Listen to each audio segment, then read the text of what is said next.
Well,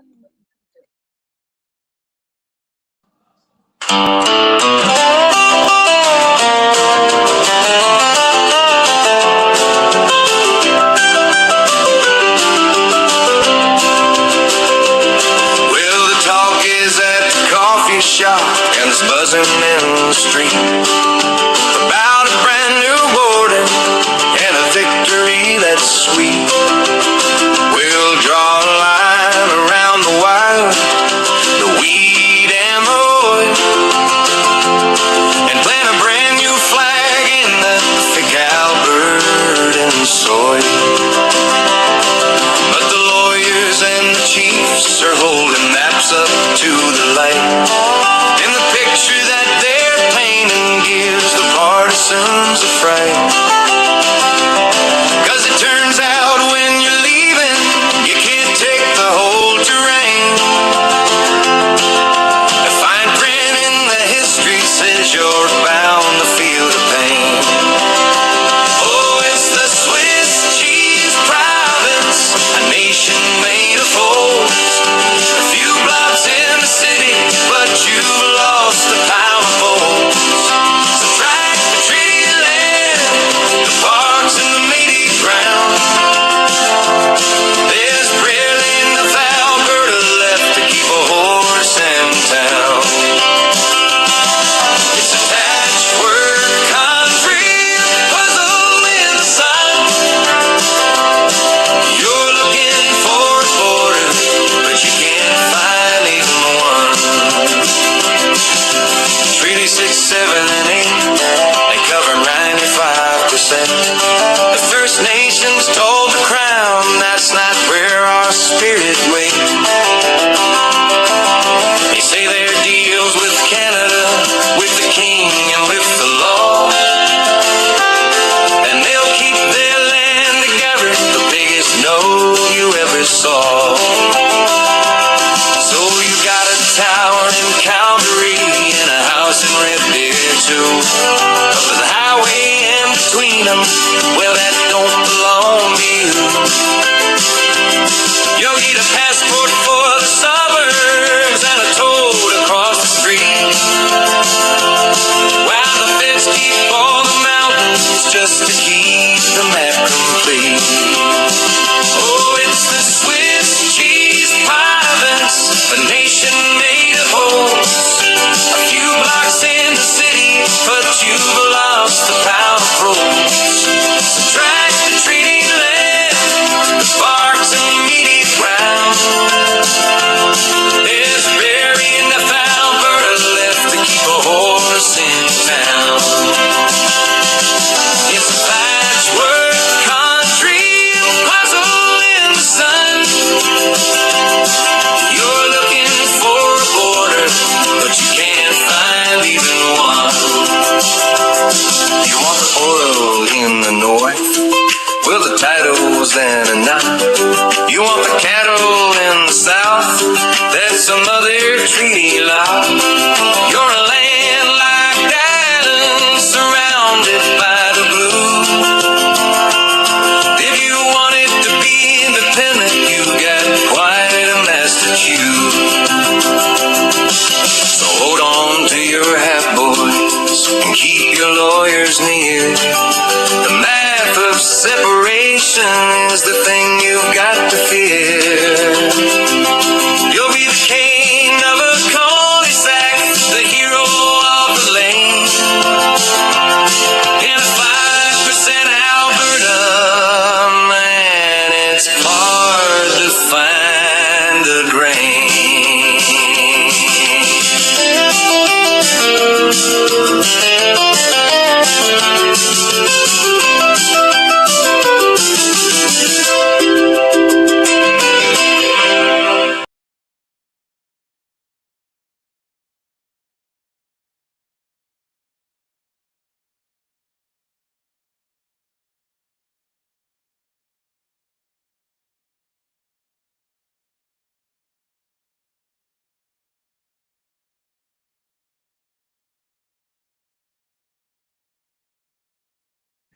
Alright, just drop the link and go for a smoke.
Alright, what's up, YouTube? What's up?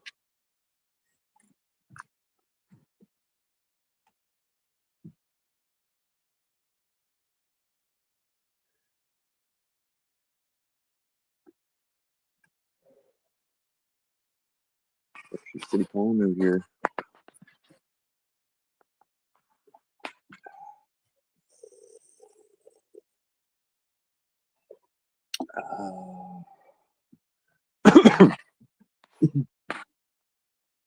Damn.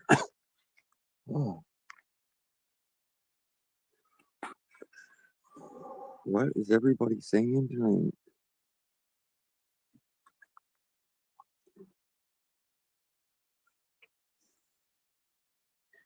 I'll play this clip since there's nobody in here saying anything.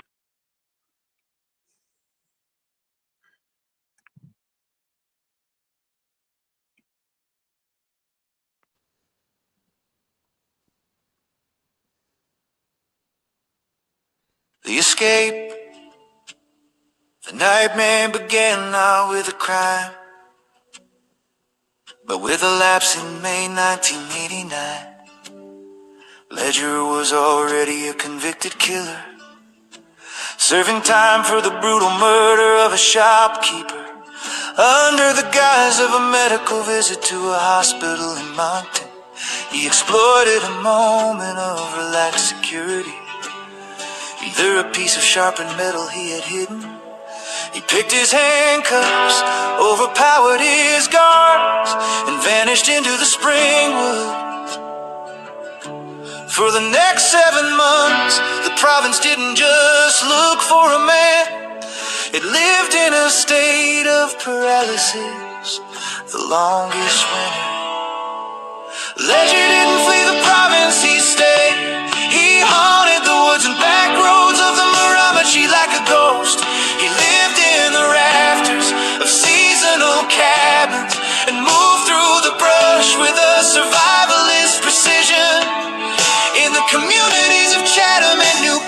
castle.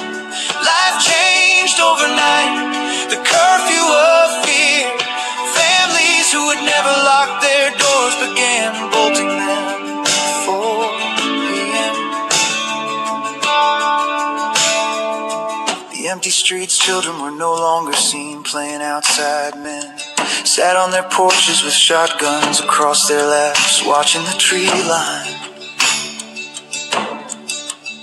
The usual chatter of the local diners was replaced by a heavy, suffocating tension.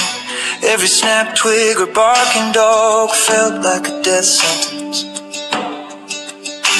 During those 21 days as a fugitive, the monster struck 4 more times. His crimes were not just murders, they were acts of calculated cruelty and arson that defied logic, leaving the police chasing a phantom who seemed to know the terrain better than they did. The capture and the legacy, the manhunt ended in November 1989 in the snowy woods near Dowak Town. When he was finally cornered and brought to justice, his trial became a landmark in Canadian history. It was the first time DNA evidence was used to secure a conviction in the country. Ledger was moved to the Special Handling Unit in Quebec, Canada's high security prison, and later to Edmonton, ensuring he would never step foot in New Brunswick again. The final silence, the final silence, the final silence.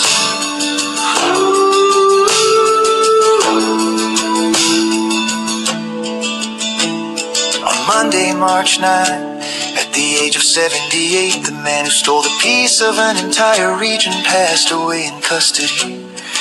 In the Miramichi, there were no celebrations, only a quiet, collective sigh of relief. The monster was gone, leaving behind only the scars on a community that learned 37 years ago exactly what it meant to be afraid of the dark. Oh, oh really? I don't know a little bit.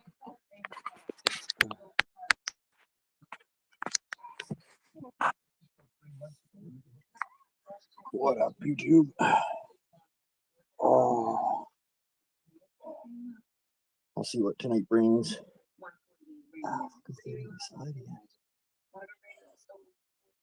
Oh, I'll if the panel's slow, I'll stay going for, I don't know, 30 minutes or something.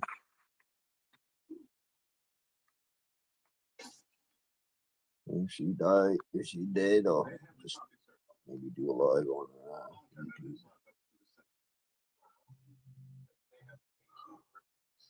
We got 3 lurkers in here.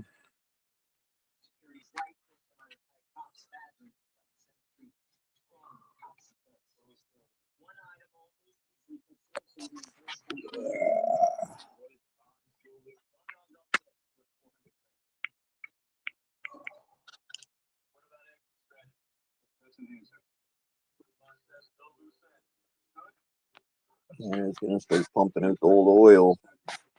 So I can save the day. Bring these gas prices down.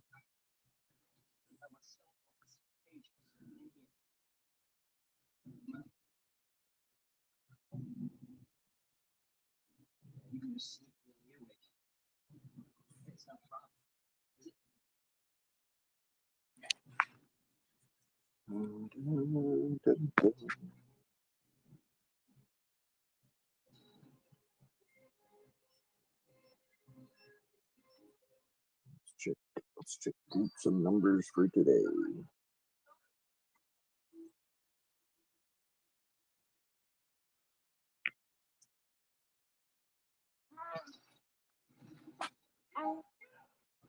I've seen some some shit about the U.S. big wonderful bill there. Jack, are you waking up, buddy? You want to pick you up?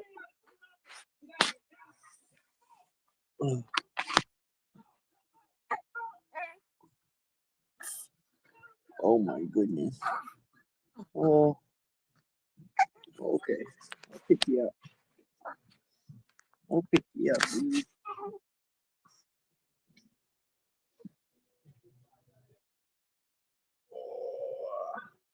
Your little arms. Let's get your little arms out here first of all. That way you can swing your hand around. You just need to fold your sleeves a little bit there for you, sir. All right. Don't get too cranky. Don't get too cranky. Oh, bobblehead. Mr. Bobblehead. Yeah. My little bobblehead. Oh, no.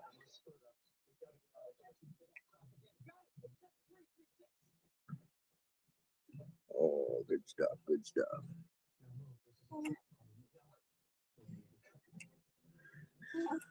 Yeah, it is. Jack is a cute bundle of joy.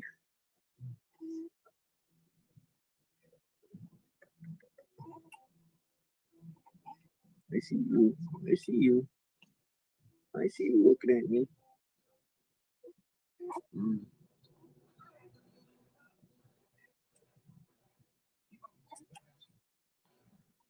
What is everybody saying tonight on the YouTube streets?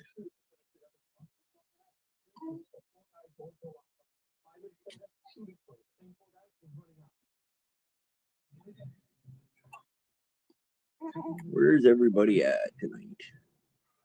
Hey, she's only early. It's only early.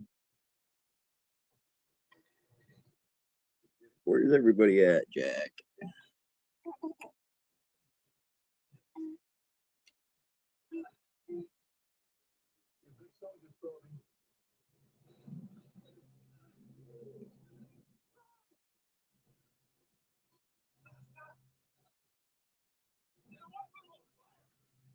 Oh, I forgot. Moncton.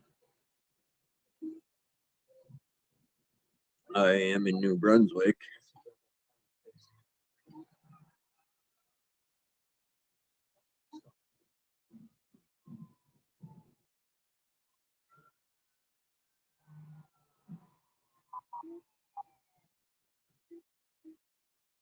Oh, good stuff. Good stuff.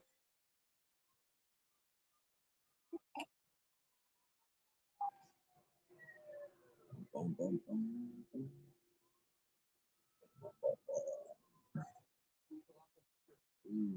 I'm over in PEI. Okay. PEI. Charlottetown, Summerside. That's all I can think of right now. Hold on, buddy. Yeah, I gotta get comfy. I gotta get comfy.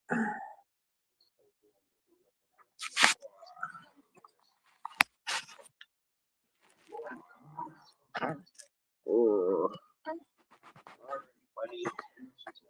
All right. Hey, hold that for a minute, sir. Get this set up here. Cavendish area. The camping area.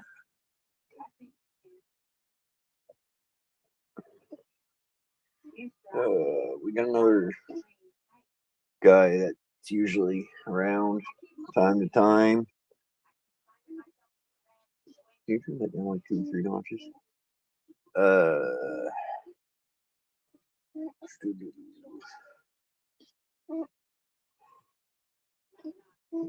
Did I drop my panel link? Okay.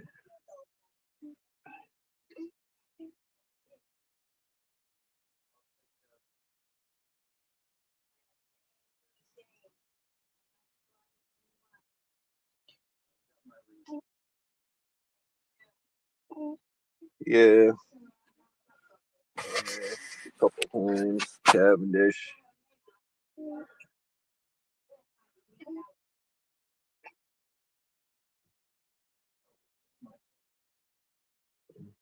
What area did we go camping in?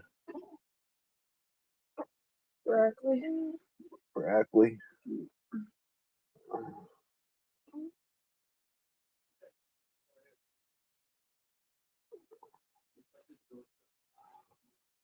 It took us a different way around Cavendish for us to get to Kensington to the Haunted Mansion. Oh, They didn't want to go through Cavendish, but we went through Cavendish on the way back. oh yeah. You ready for a burp there, sir? Or what? A little bit more.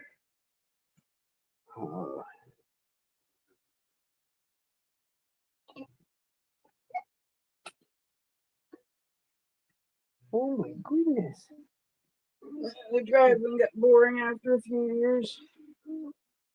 Sucked more after they put in the second screen. Used to be a good place to go. I don't know. Never been there. That's because any week we go there, they just play shit that we can see anywhere else.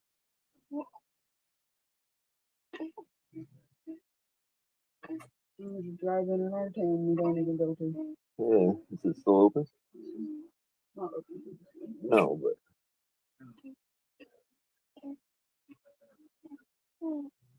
I thought they were closing that.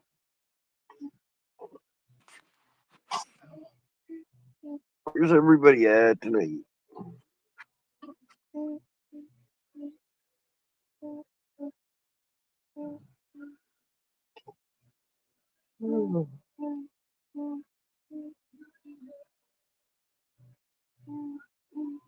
All right, dude, your favorite part. We got a burp ya. We got a burp ya, sir.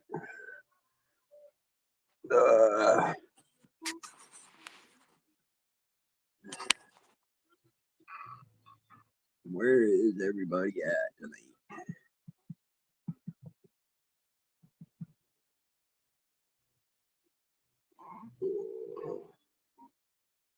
Switch over to YouTube here and pin my link.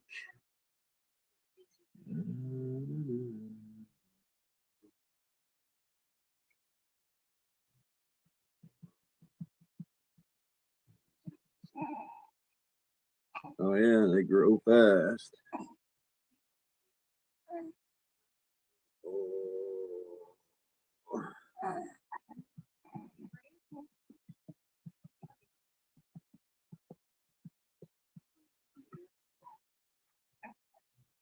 Oh, you're so strong, bud. You're so strong.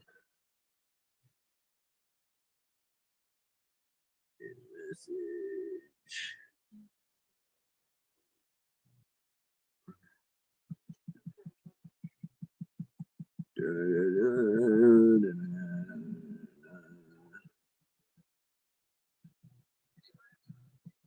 Well, this is baby number 4 for me, so trust me, I know how fast they grow.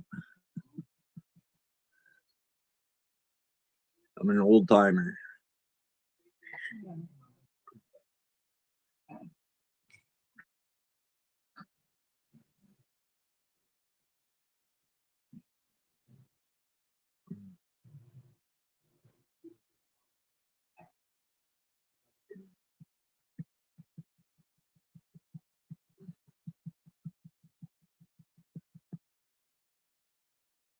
Oh my goodness. Big stretches.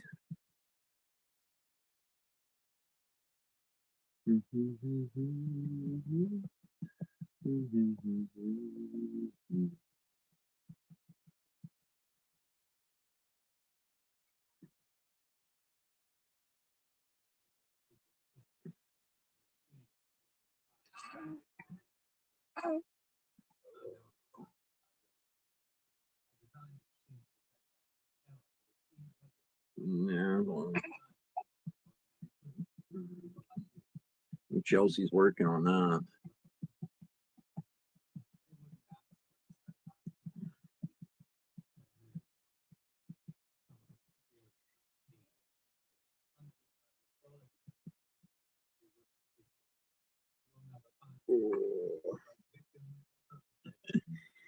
Uh,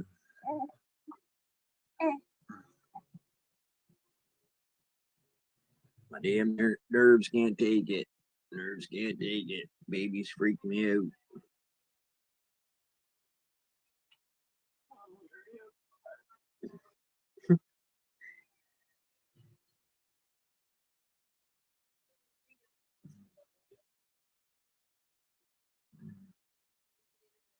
Oh.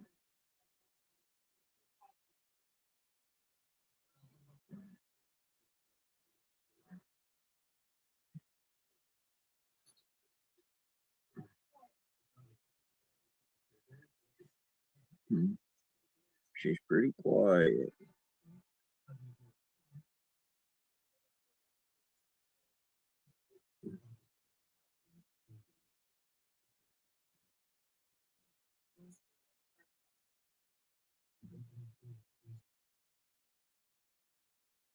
Fix this here.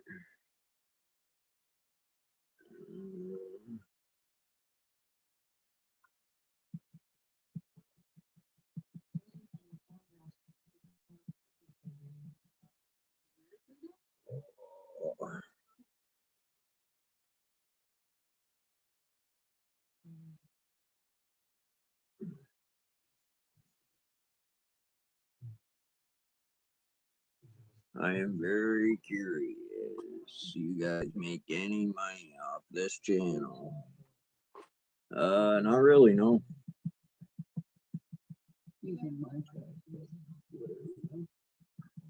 Oh yeah, you're on Chelsea's channel, but I'm streaming to Chelsea's.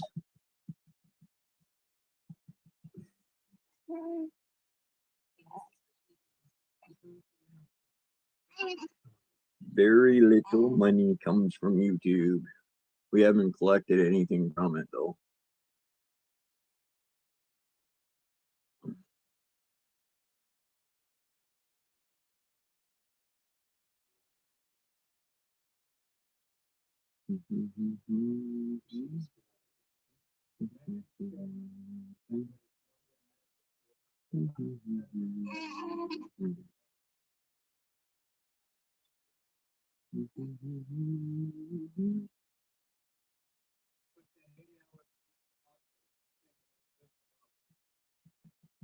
I just,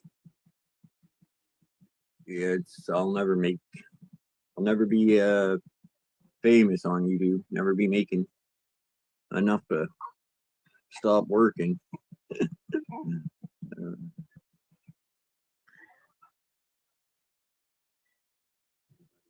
People donate and stuff to us.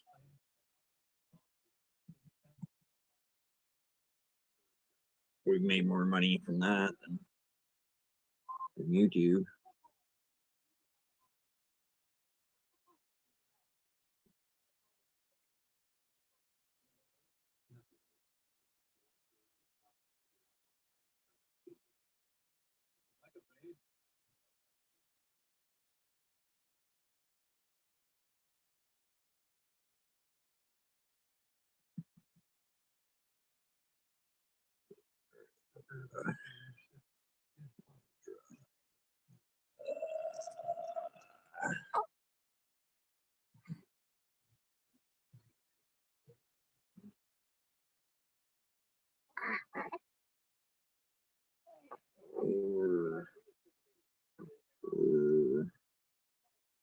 Yeah, she's pretty quiet here. She's pretty quiet.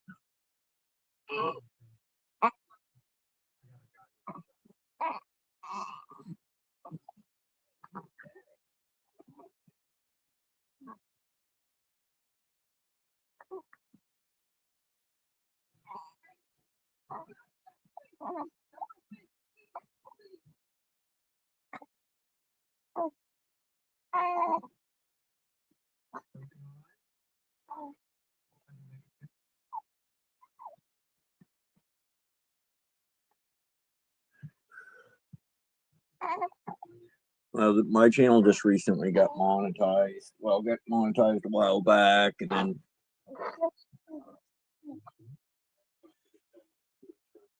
they recently just added commercials and all that bull crap to it. But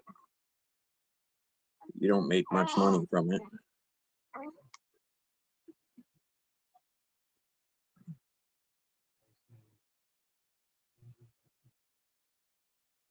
I'm a ballpark away from making $1,000 a month.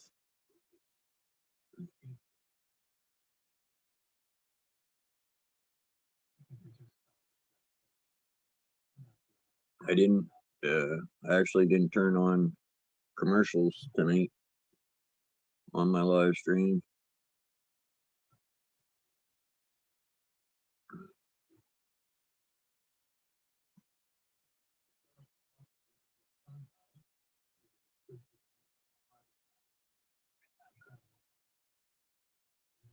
The last few nights I tried it out, see if YouTube would push out the channel more, but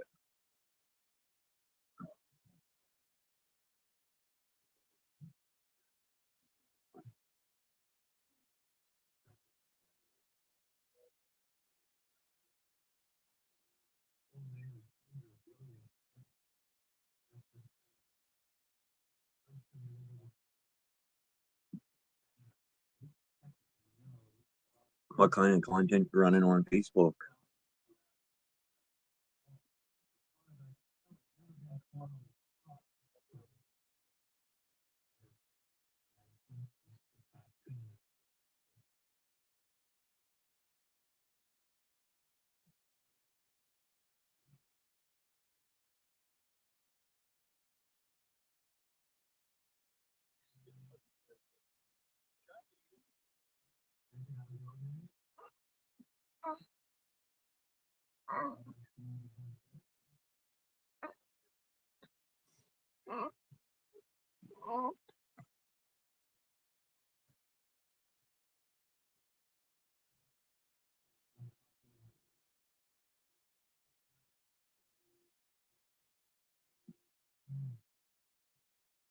Really?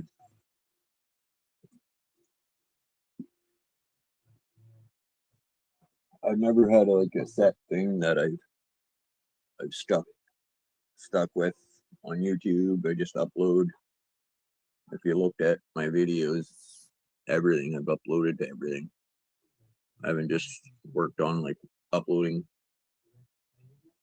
a certain thing or a certain habit or whatever. I kind of upload everything. That's what works for me.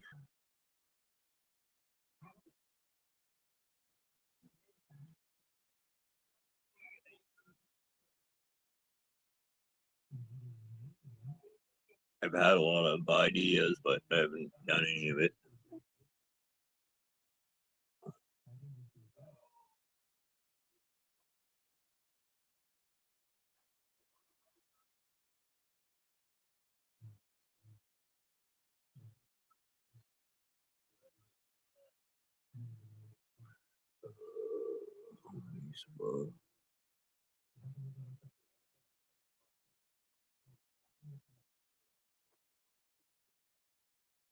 Yeah, that's where I get most of my subscribers from, is from shorts.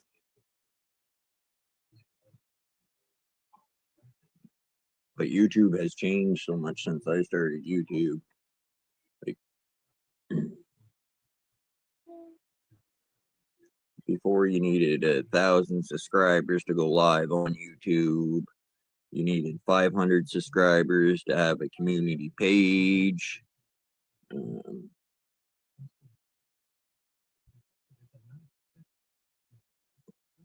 So now they've changed all that. I think you need 50 subscribers to go live on YouTube now.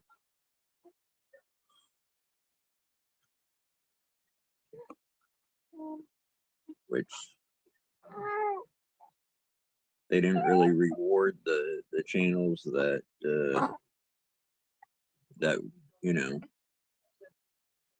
It took me a while to get to 1,000 subscribers. It took me a while to get to 500 subscribers to get my community page. And then shortly after I did get my community page, they dropped it down to just a few didn't need that many subs.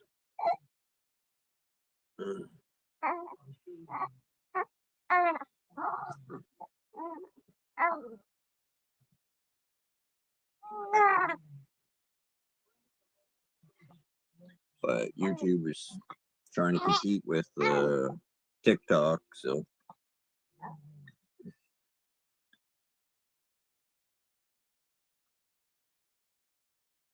not really. I was thinking about doing recently thinking about uploading some crime videos.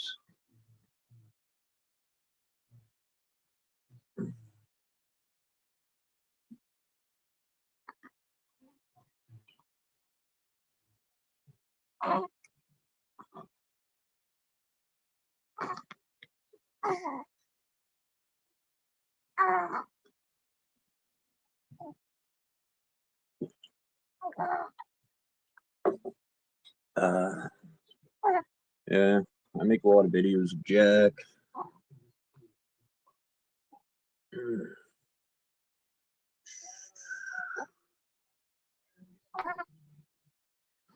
Well, the last 6 weeks anyways.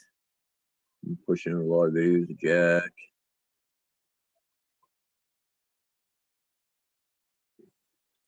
He's the YouTube star. I'm just the guy that pushes the buttons.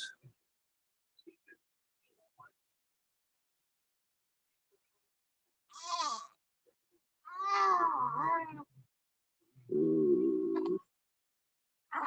Ooh.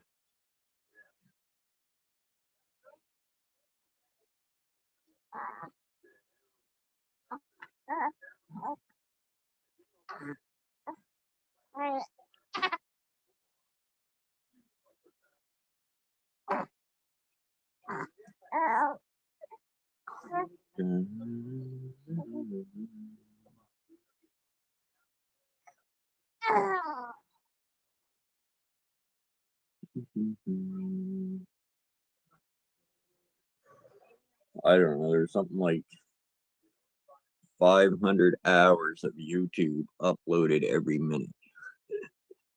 So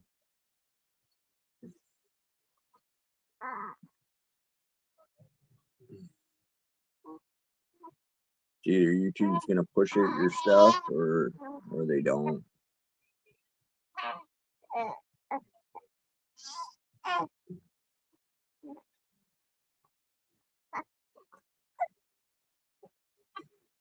You know, you can work hard on a video and it will go nowhere, and you can upload something that took 2 seconds and it flies.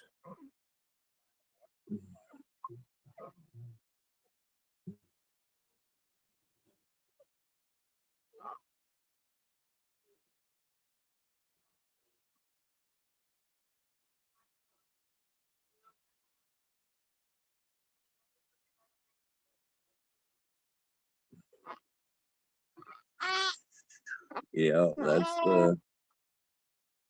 the thing.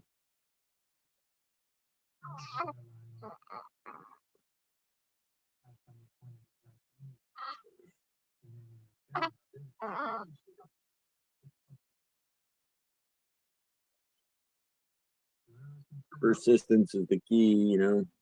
Uploading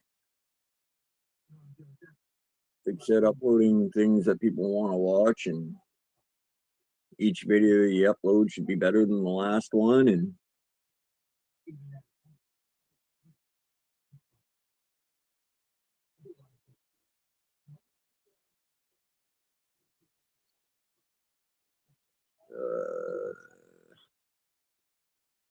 like, to be honest, I don't mean this in a bad way. I am here because I've talked to you before, but why do others come here to the panel? Because I run it as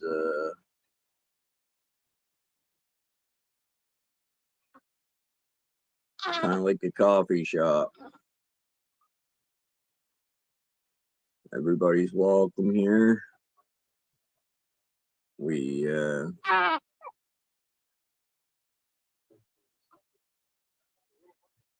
talk about whatever's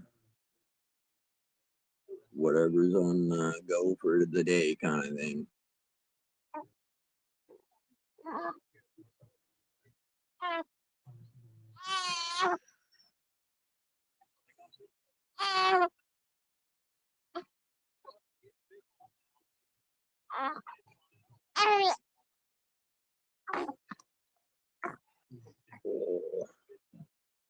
Yeah, you said if I wanted the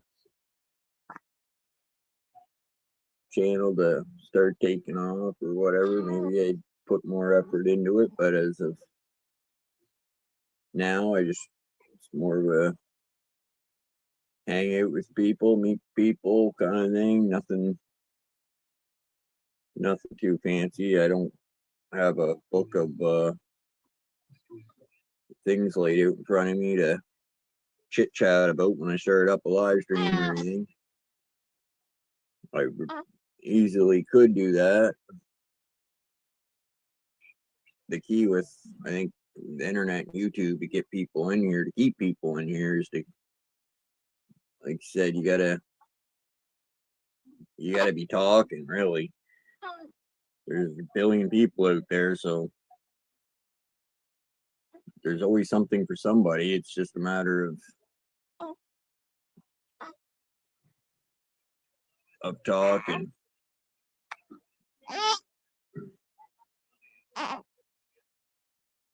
But doesn't matter really what you go on. If some people will like it, some people won't.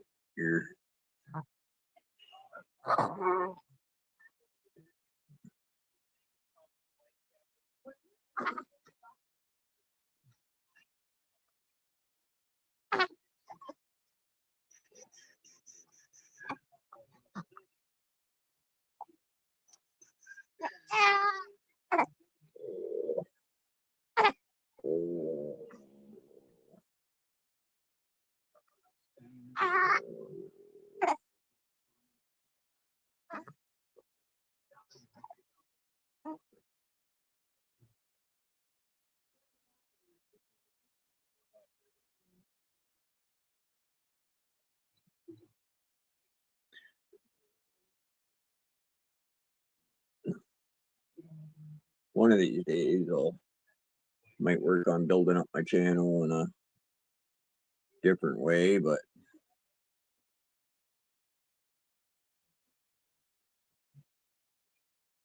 right now I'm just a newbie.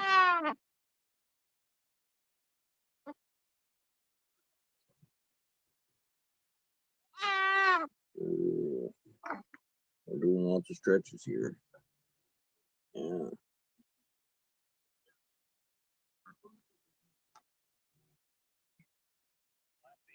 Everybody's pretty quiet tonight.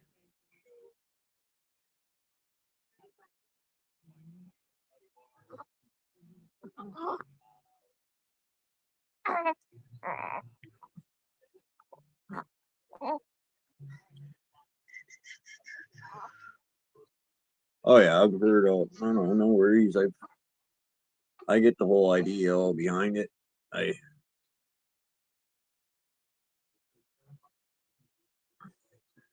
got a million ideas. It's a matter of doing it.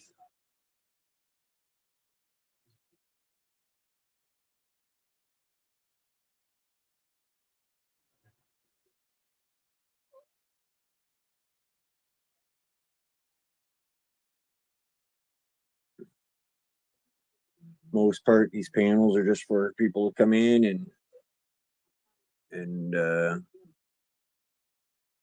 just chill, talk, whatever. Sunday night, so everybody's getting ready for work tomorrow. So she's pretty quiet right now, I guess, but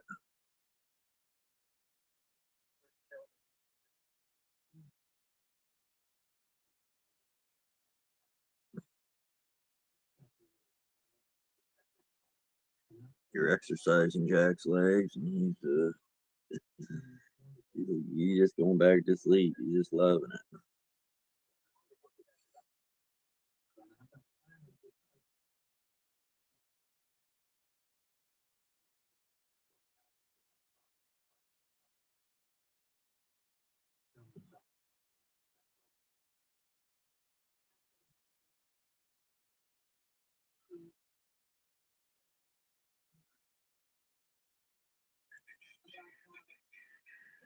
You got content on YouTube?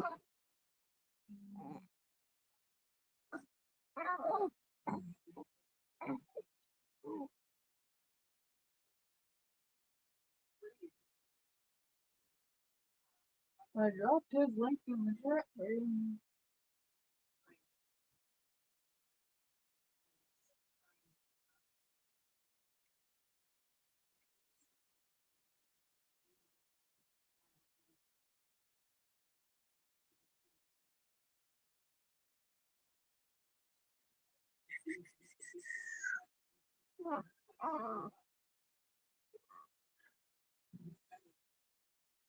Yeah, Chelsea keeps an eye on the chat until, well, she's awake anyway. She's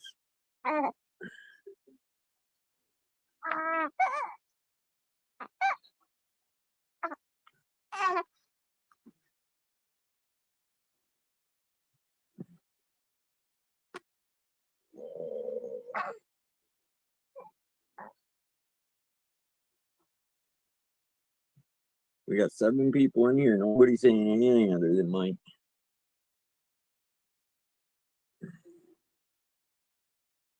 We got a bunch of stalkers here, Jack.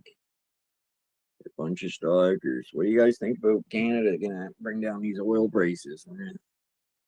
We gotta step up and fix the mess Donald Trump has created here with this fucking oil business.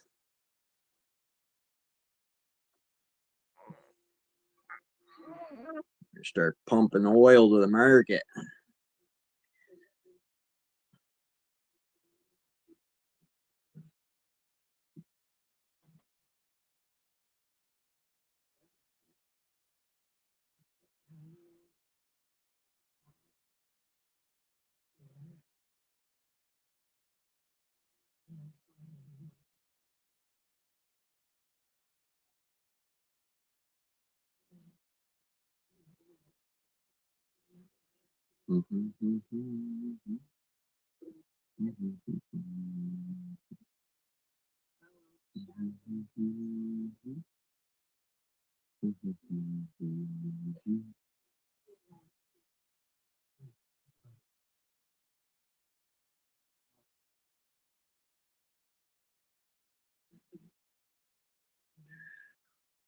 Nothing we can do.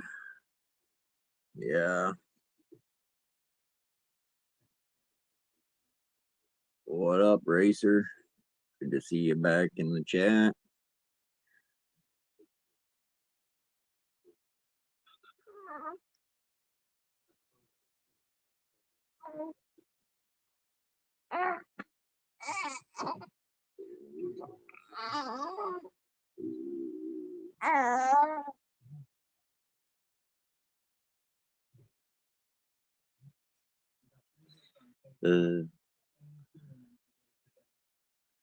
He's just calm as a button. He's just rotating his legs back and forth.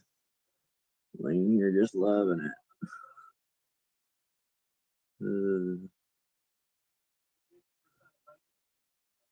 My arms are getting tired, bud.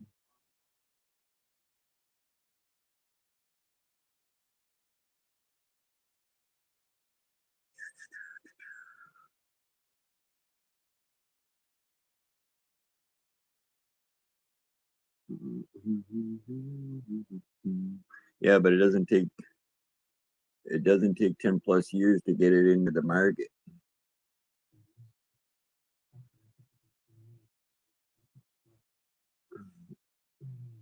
We don't have any real reserves here in Canada. Like Trump's are using reserve oil there now.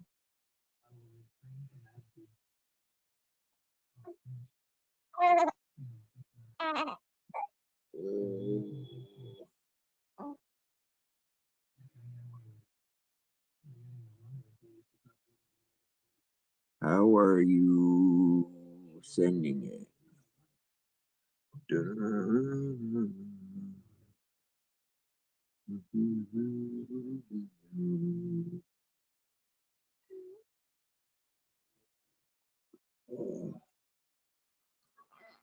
Well, I'm not into the oil business myself.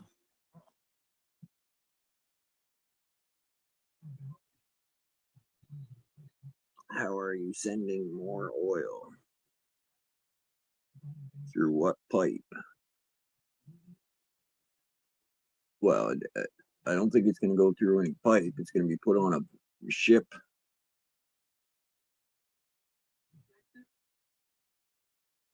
Going to be put in a barrel and shipped out like they do with all the other oil. Would be my guess. But I'm no expert. I'm just getting how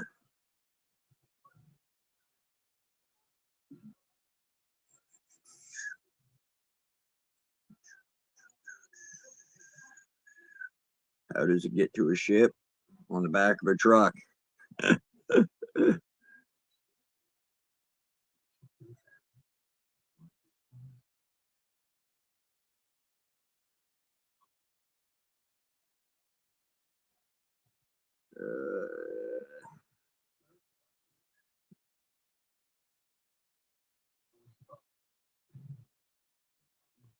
Let's see. Let me see if I can figure out some answers for you.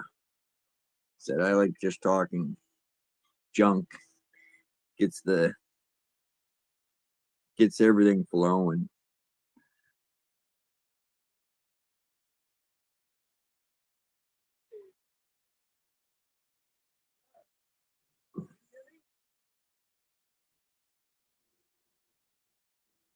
Jello, that's the only reason you want it. Don't lie. 50% maple syrup. You're just gonna break it down to get the maple syrup out of it. Well, that's why our oil's so thick, Jello.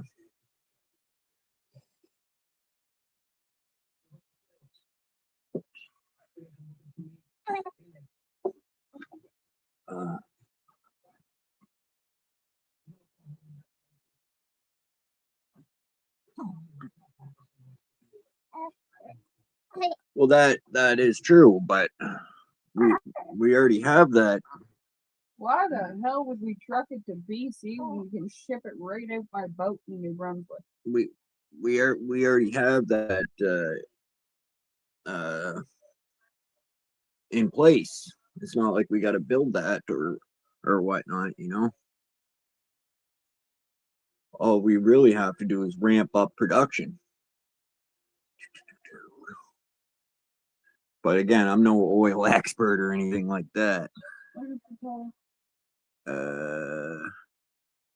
How many trucks do you need to send to BC?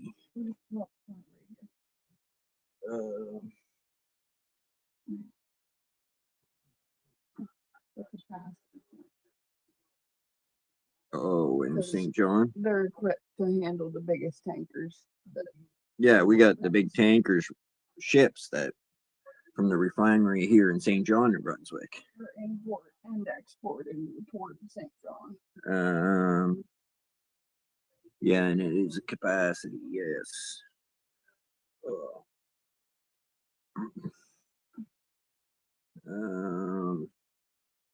I forget. I can't tell anything by what you're showing me there, but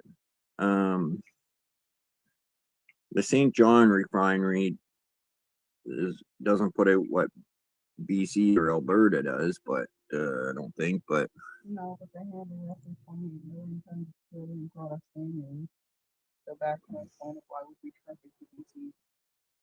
Sure, send the tankers, but and export in St. John. How is the oil getting there?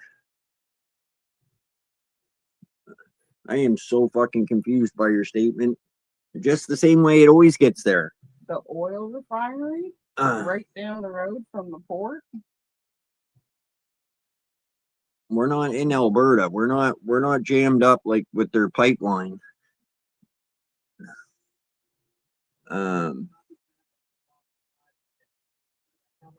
It's Alberta that needs the pipeline.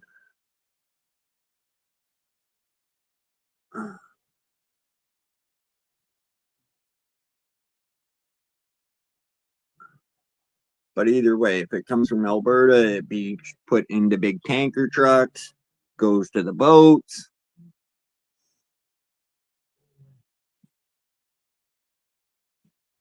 I don't know if we're at max capacity though.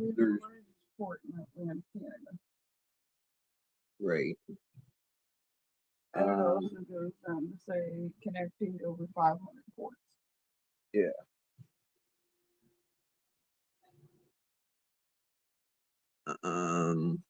Like I said, there's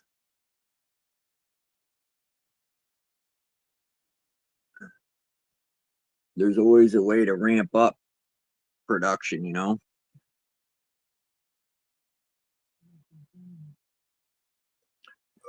Sorry, it isn't that simple. What isn't that simple?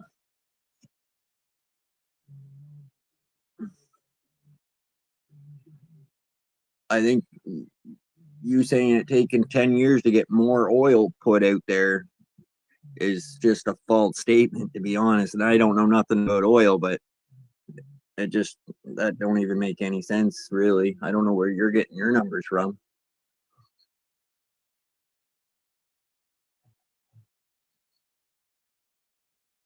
Of course, they can't build an oil plant overnight, but we already have huge operations that are built.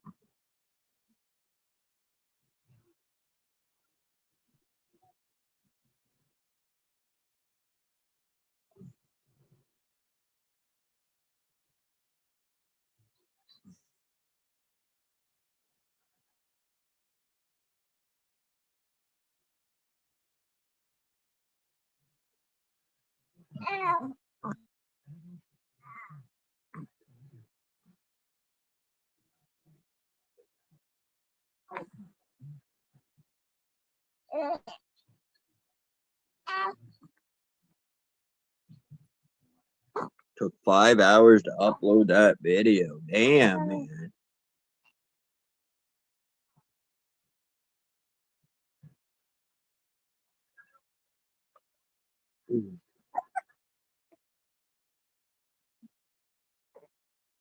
Oh.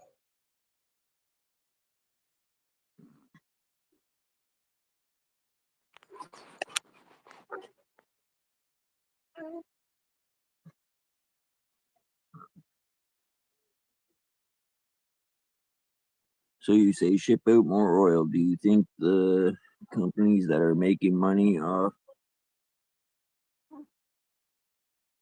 Oh, ah.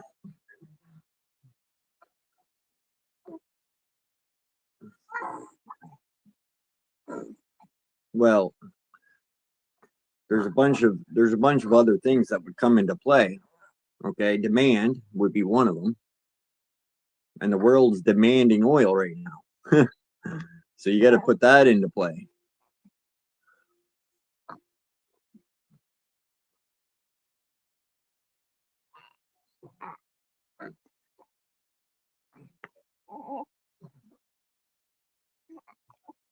What are we? Canada is like, what? I don't know. I could be way off, but like third fucking biggest for oil. We should be able to pump a lot more oil, which is Canada.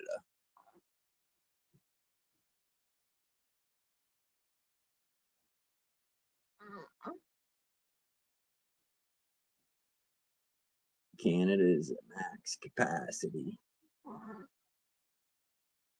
Oh.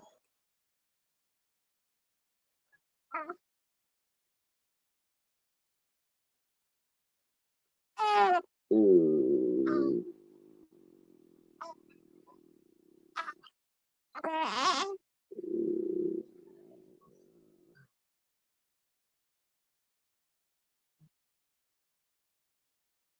We can't ship anymore unless we invest billions and billions of dollars. Yeah, I don't know. Makes billions and billions of dollars every year. So if they wanted to actually put the money back into it, they could. I think there's they bring in at least $5 billion annually. Where's that there's been a place that they've been working on for years that's not fully operation yet. I don't think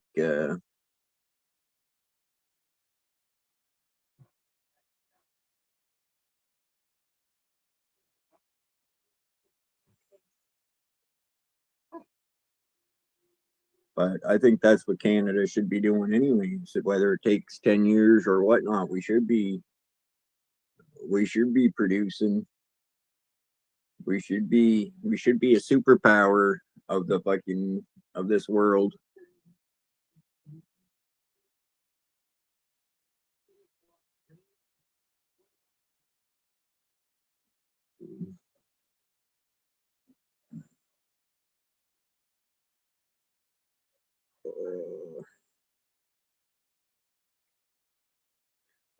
Well, like I said, I don't think we're. I think if we wanted to ramp up more to produce, put more oil out there, very well could be. I think again, I think it's all about demand.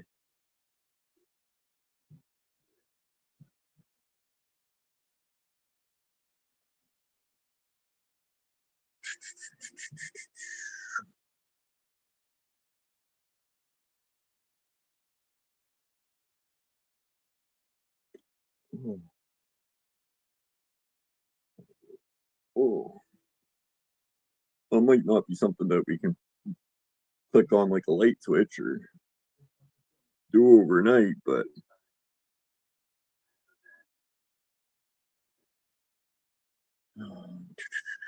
that is incorrect. Mark Carney put out a statement today or yesterday about fucking ramping up oil production.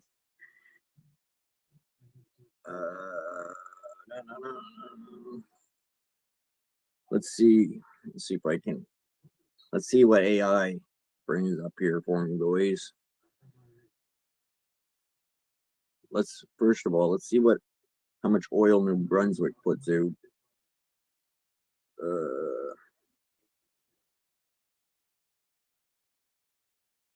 How much oil does New Brunswick deal with?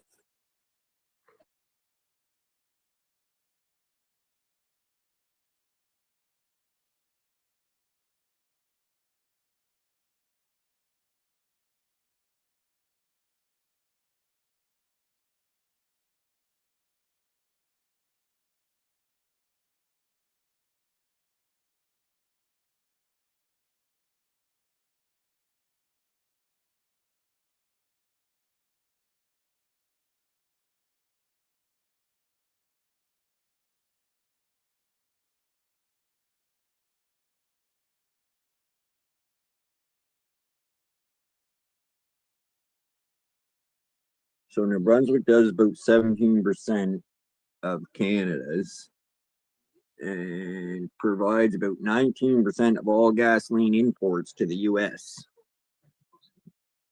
Now, New Brunswick has very little aviation crude oil.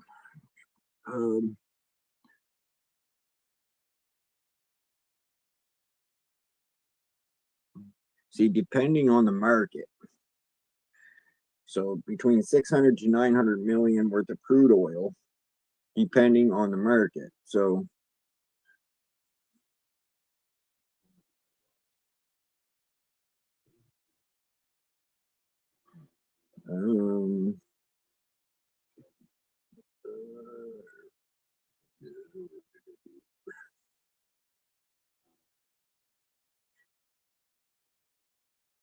so they do 320,000 barrels per day there.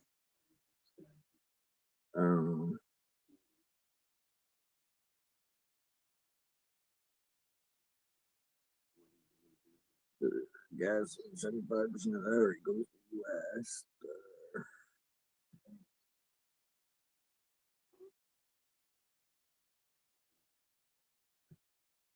More EV cars. More EV cars, maybe.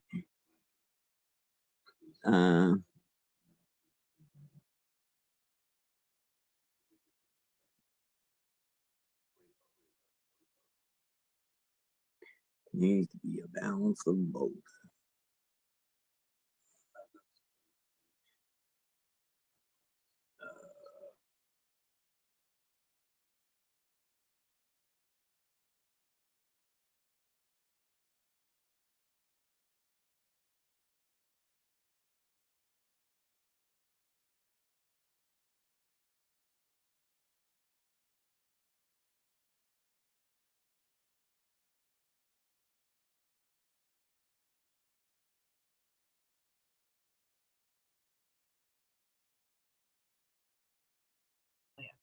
As of mid-March 2026, Canada has committed to contributing 23.6 million barrels of oil to the International Energy Agency (IEA) initiative.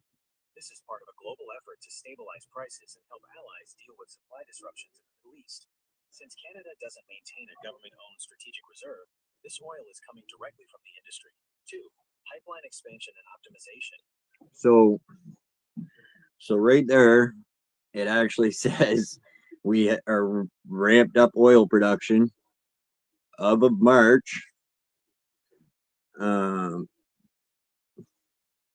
So it kind of does happen overnight, I guess. And then there's other things that obviously ain't gonna happen overnight, but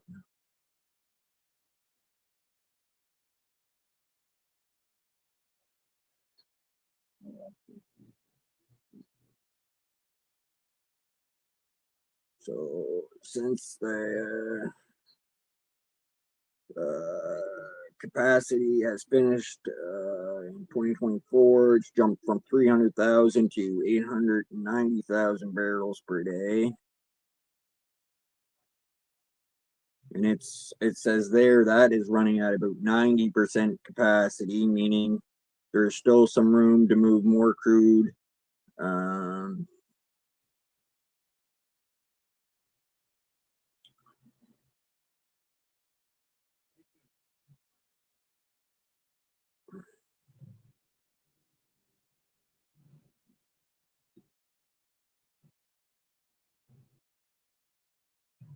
They're talking about increasing the flow to 10% more through the existing pipelines.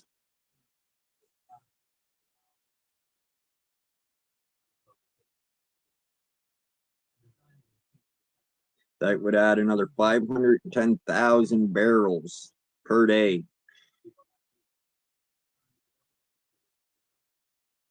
So I guess in theory, it really does happen overnight, really, with adding more oil to the market. Is it what the world, is it enough to supply the world? No. But it is definitely more oil.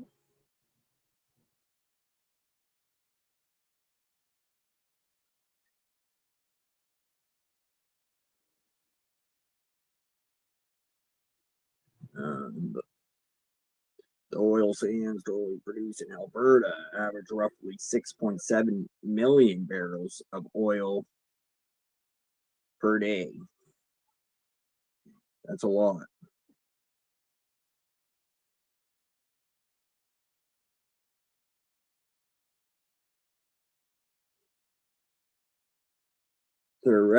So theoretically, they could double that production and triple that number.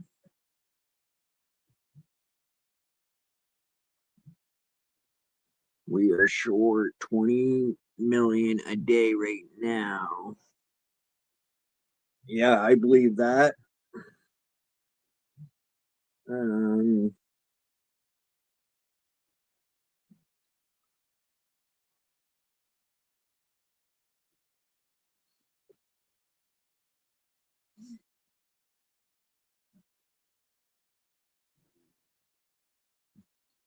Well, that would be in the long term in Alberta.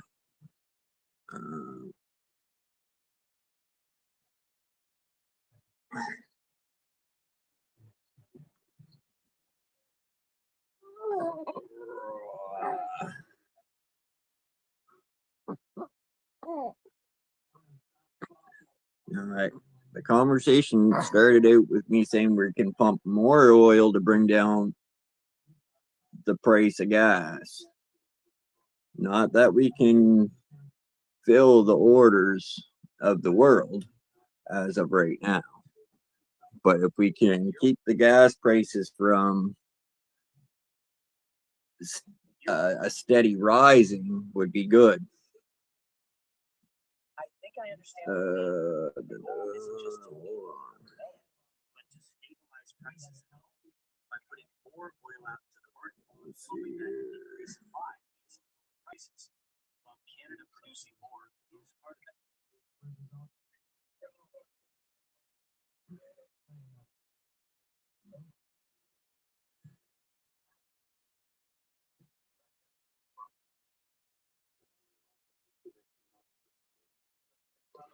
And I'm sure there's not just with Canada, our increase in output does nothing. It is the global market. Yeah, exactly. That's what I'm saying.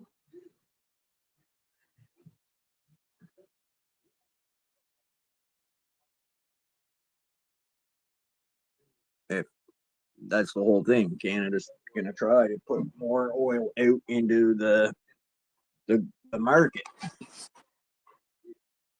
Because more is better than nothing. So it's all gonna, it would all help, right? It's like I said, I'm no numbers guy or math guy, but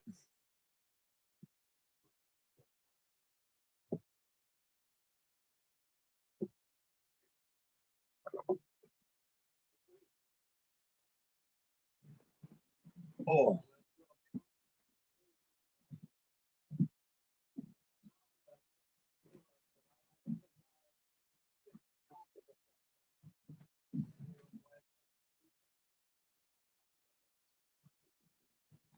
well, if we put out an extra 6 million barrels a week, or I wouldn't say that's nothing, but I don't know. I can.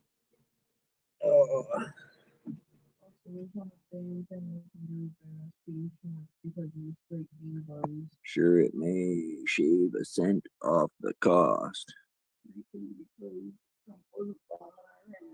I don't.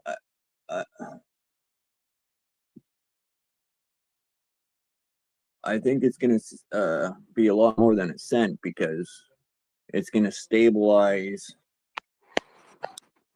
It's gonna help stabilize the market where there's oil actually going into the world instead of none. Instead of so they've lost what 20%. So if we can do 5% of that, I'm just throwing numbers out there, but let's see what Carney's plan is. He put out a statement. I'm not sure what his whole plan is, but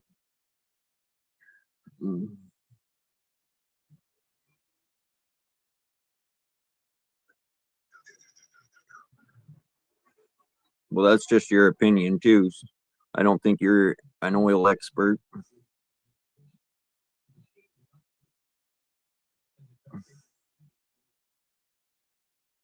Again, we have private companies that are send this oil. Do you not think if they could send this extra, you say that they would not be?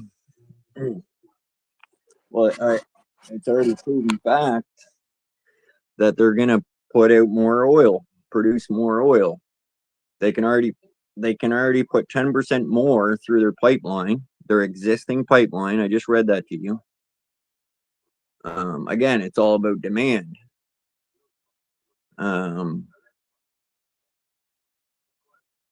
The thing is, if the companies can get fucking oil from Iran cheaper than they can get it from Canada, they're going to do that. Where they can't get that oil now, they're going to pay more for it. Yes, 10% is just from the pipeline. I'm not saying it's gonna. I'm just saying it's more. You said we couldn't do more, and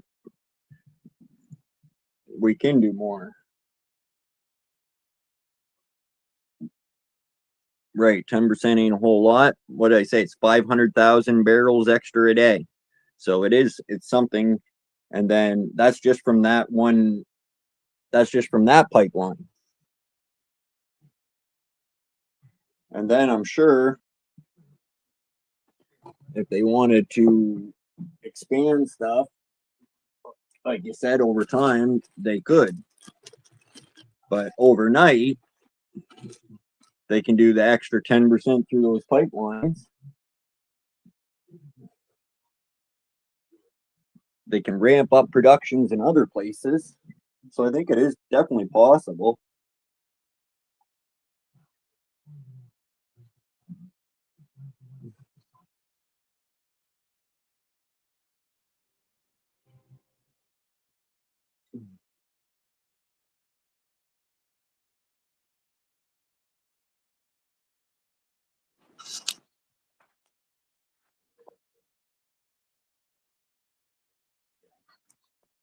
SKI, we're not at max capacity. Well, that one place, the one, it's just depends where you're getting the oil from and how, like,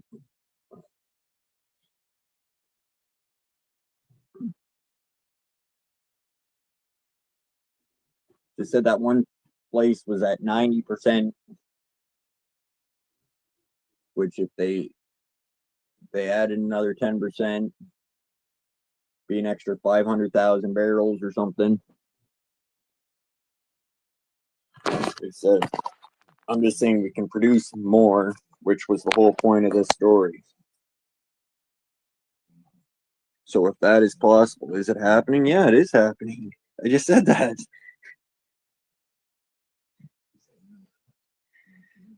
You don't take my word for it. Look it up.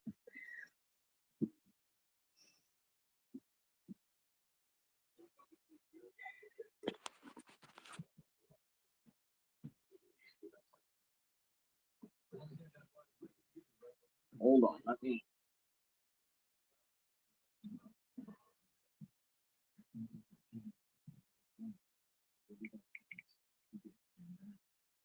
crank this up for you here.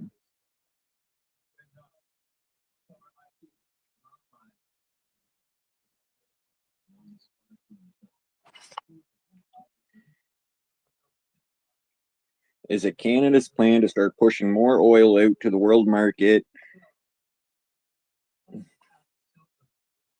See what AI says here.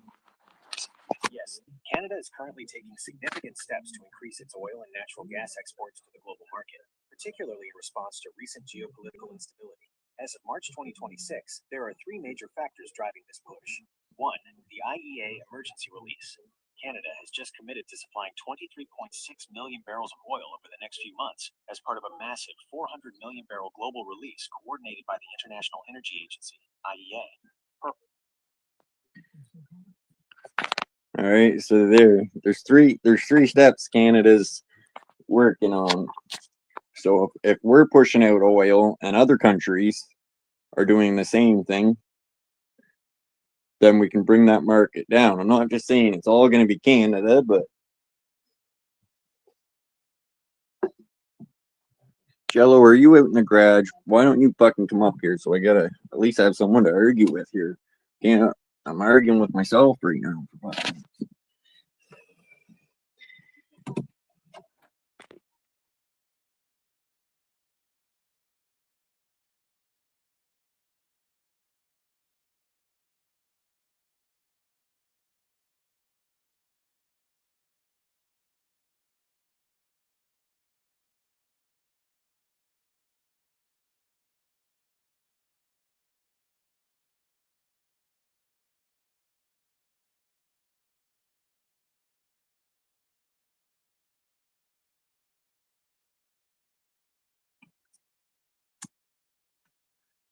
But it's just like in the States, they could have produced more oil and they didn't. And that's why Trump came in and said, drill, baby, drill. Let's get the fucking oil out there. Let's get producing. Free Alberta. Yeah, we're gonna sell their oil. We're gonna get some of that money, Jello. We got big plans for Alberta. Big plans.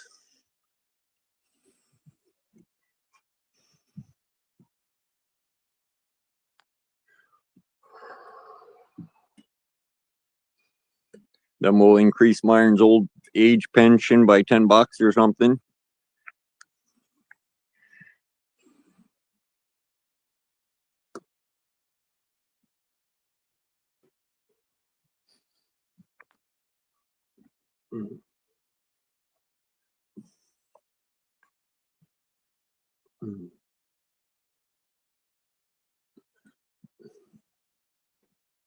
I'm just saying, everything's possible. I definitely think Canada can be pushing out more oil,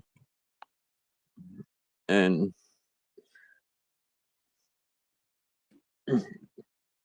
they kind of can, as of right now. They can push out more oil. Is it not enough for the whole market? But that's why other countries are going to step in.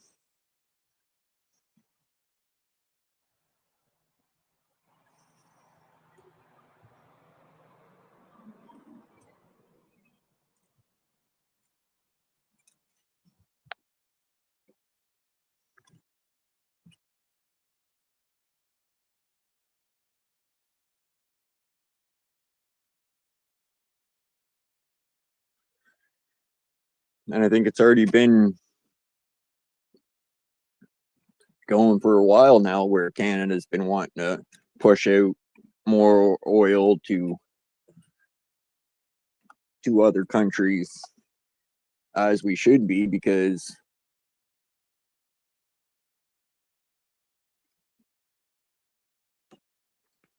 kind of for years we kind of just been supplying most of our oil goes to the US. And then you get the US saying, well, no, we don't need, so we need to be able to flow to wherever they want that oil in the world.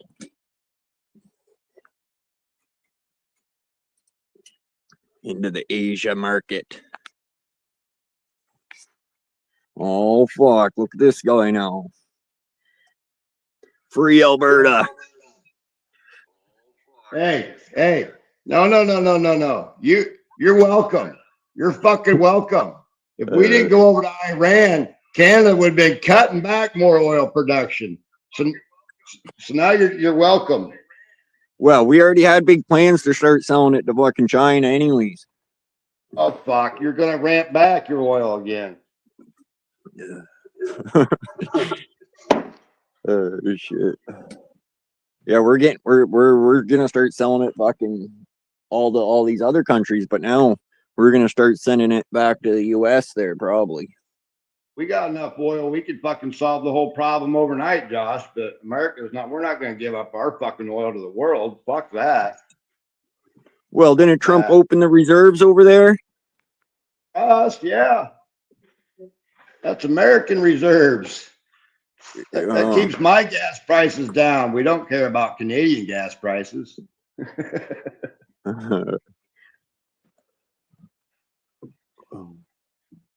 See, we're not set up like that here. We stopped producing oil today in America. We have enough oil sitting in tanks to last 11 years. I mean, I know that it doesn't seem like a lot, but there ain't very many other places out there that can say that. 11 years. I fucking find that hard to believe. Look it up. AI your shit. I believe you. I'm just saying, fuck, man. 11 years. That's crazy.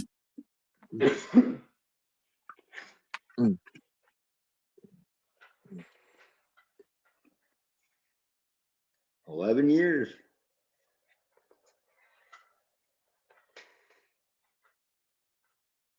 Yeah, but now you guys are already tapping into that, so we could ramp up another 20 million barrels probably if we want to solve the problem. But nobody makes any money on that, so they're not going to do that, Josh. Fuck, Trump don't have a way to make money on that fucker. You make money when the oil is short. You can sell less for more. Well, that's what we're making money now. Making money now. You know what I'm saying? Right. Those guys don't really want to solve the problem.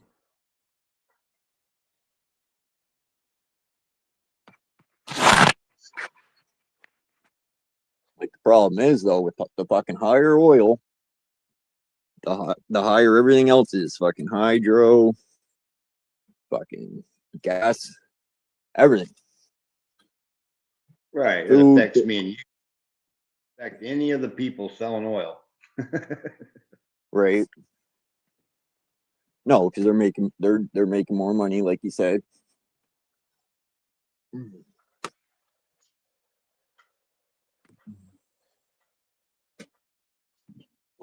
This is why this is just another push for the fucking electric bastards, you know? Another reason why you should be driving an electric vehicle.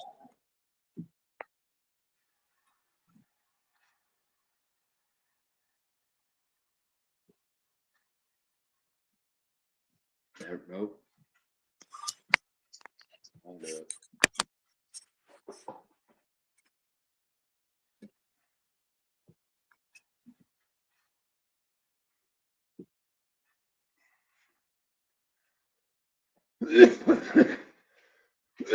Hey, I gotta stay stress free. I can't be arguing. I gotta relax. All right, fucking stay calm, stay calm.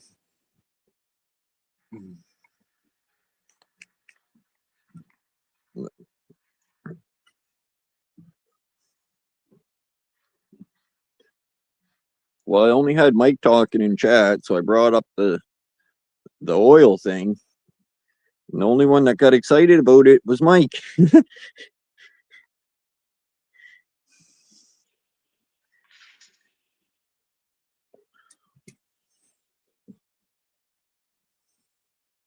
I figured 801 would pop in with something to say about it.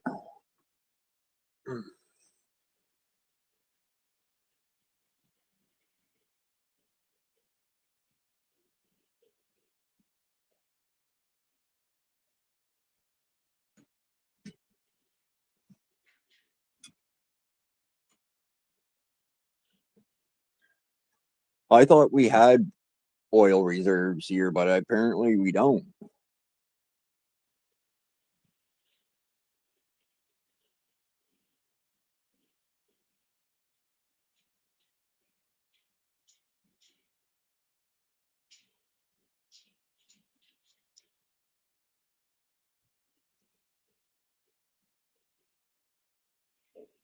Why would you not?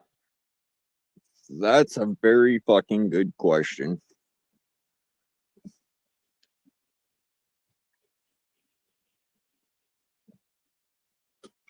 I see those great big fucking giant tanks, man.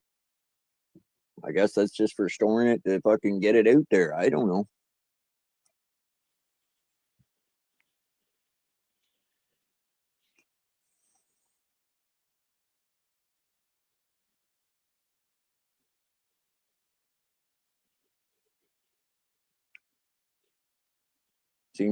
Seems like a risky thing not having, like, if something bad happens, you guys are sitting on 11 years of a way to solve it, where we don't have, something happens to us, we don't have a way to solve it, we're fucked.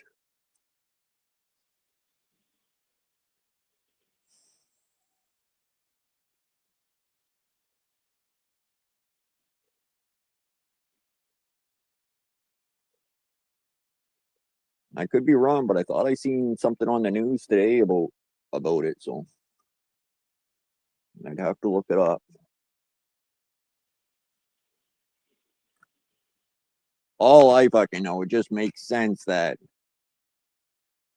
on the demand that we could push out more oil. It just logic just says that we could. Now, is it going to be a fucking enough to fix the problem? No, but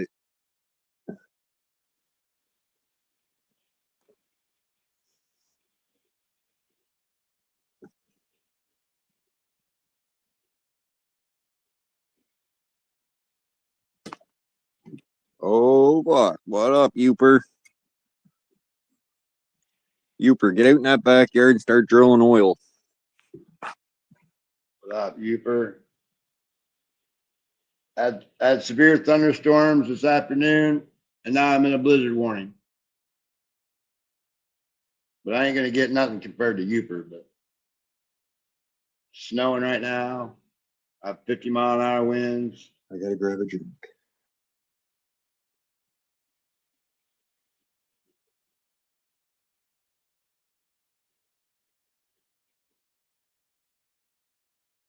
It was 61 degrees today at 1 o'clock.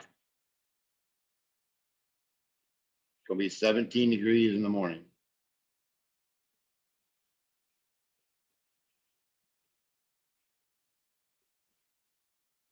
Bullshit.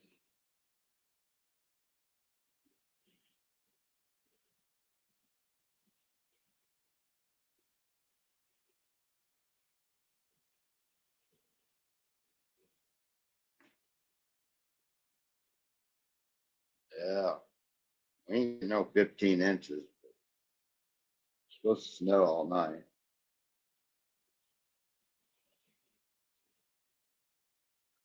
We got 15 inches so far. Our problem's gonna be if we got 50-mile-an-hour fucking winds. So it's like a fucking blizzard. You can't see shit out there.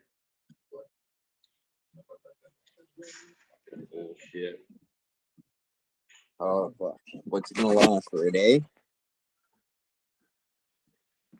Yeah, probably a couple days tops.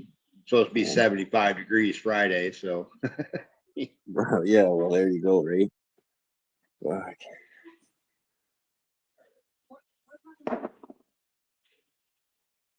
just bullshit. Gotta deal with this one more day. Hopefully, fuck, it rained all fucking day. Like I said, now it's freezing. So everything's a fucking sheet of ice. And now we're throwing snow on top of the ice. Perfect. Driving anywhere is a fucking motherfucker.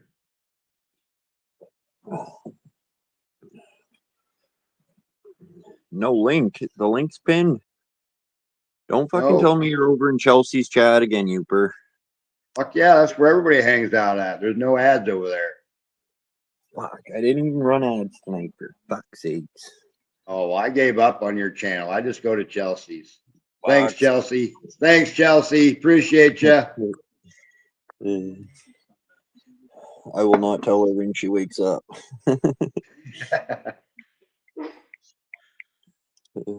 Jack there, he spent most of the day up today.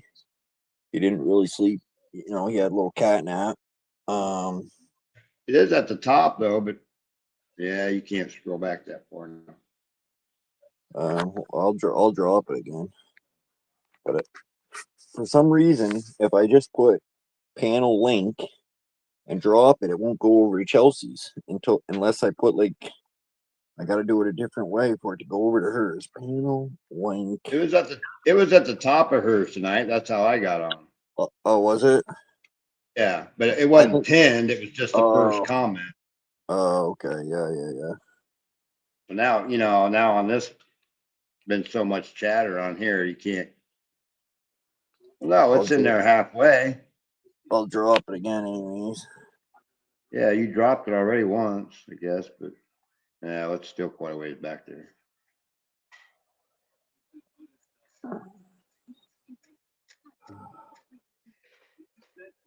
Mike, you still with us? Yeah, come up and everybody goes away, man. I should just stay away.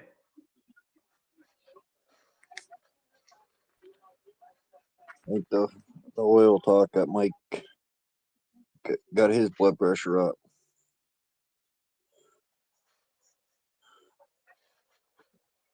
Uper.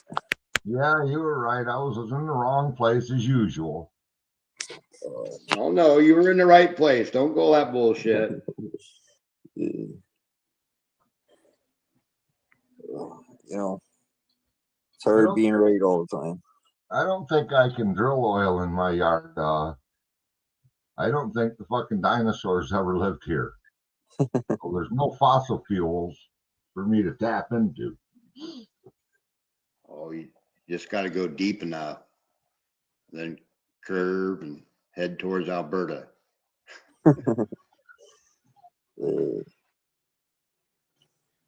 Fuck my luck, I'd end up with some fucking paper parchment come out and it'd be in fucking Chinese.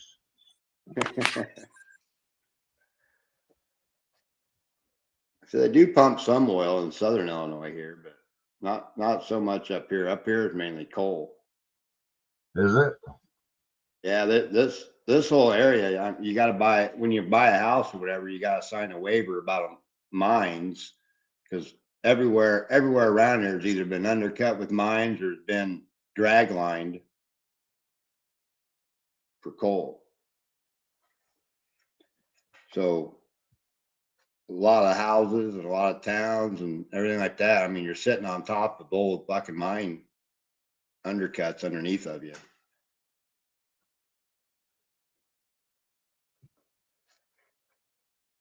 So you got to sign a little waiver and shit. So that way, if you ever have a sinkhole and you lose your fucking house to an old mine or something, nobody's at fault. Isn't that crazy? Yeah, your insurance company either, right? Oh, no. Yep. They don't cover it either.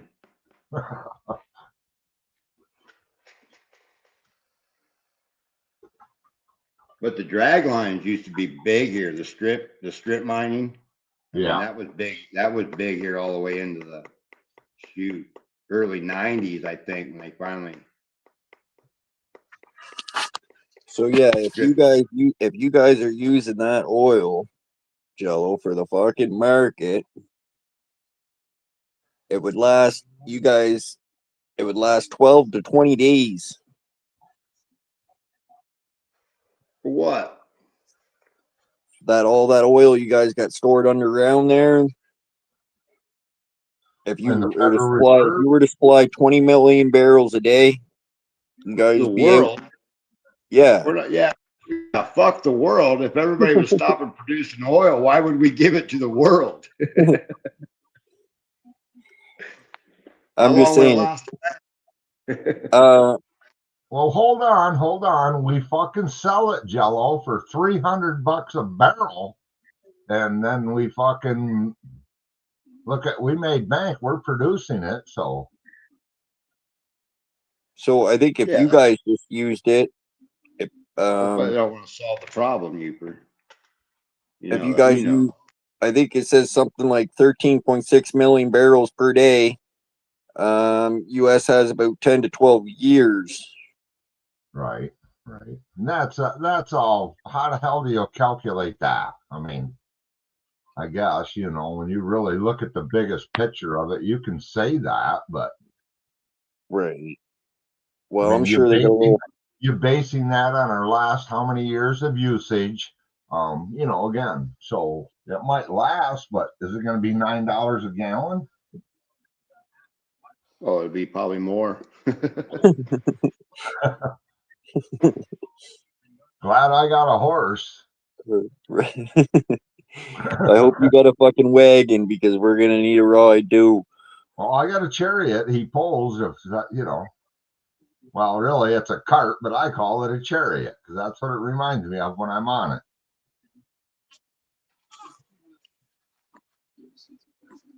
But shit, have you bought any hay lately? Hell, I might as well just stick with the gasoline. Right? Considering I go about, 65, 70 miles to the farm I buy hay from one way.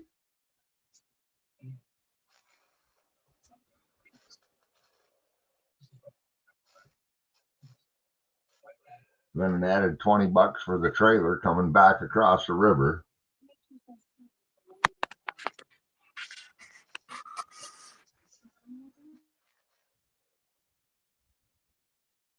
Yeah, not as simple as just buying hay, is it? No.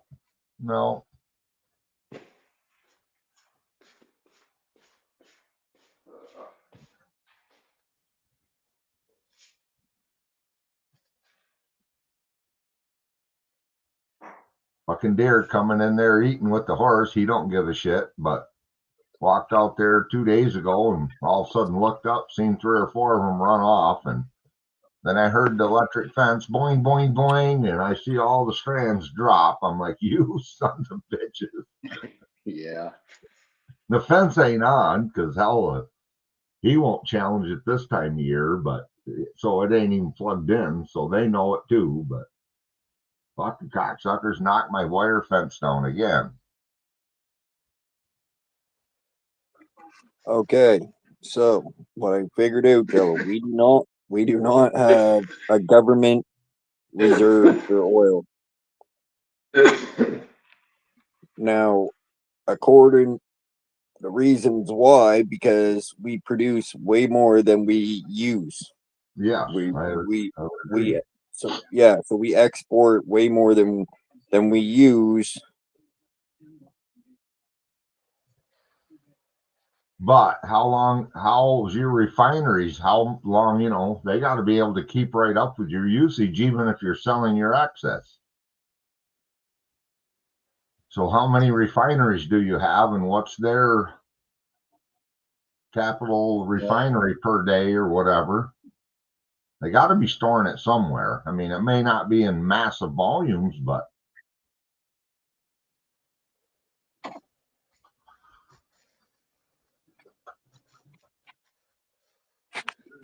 I think let's see here.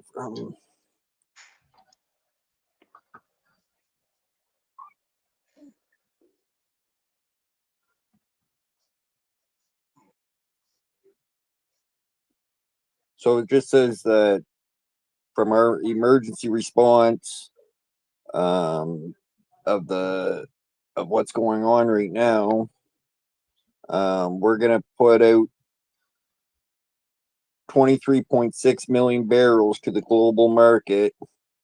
There is no government tanks to pull that from, so this will come from private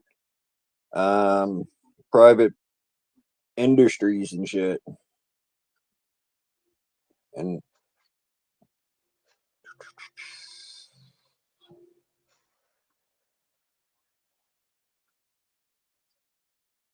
oh, so yeah, so the government doesn't have fucking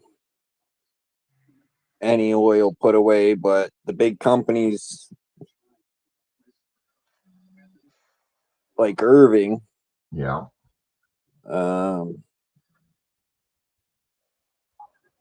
Obviously they do keep Yeah, their. they've got a storage facility of some kind.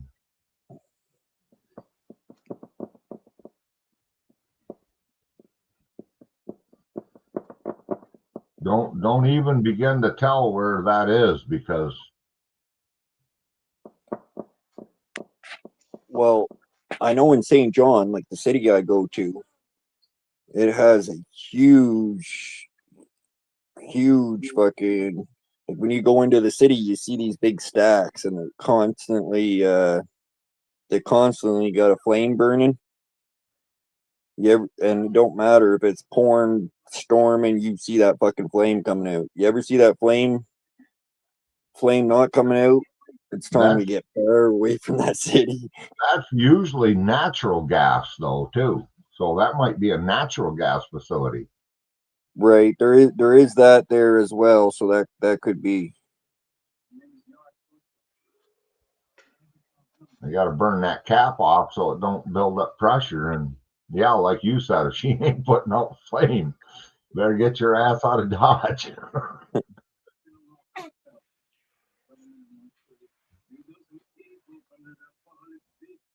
Global standing, this puts Canada in third or fourth place globally, behind I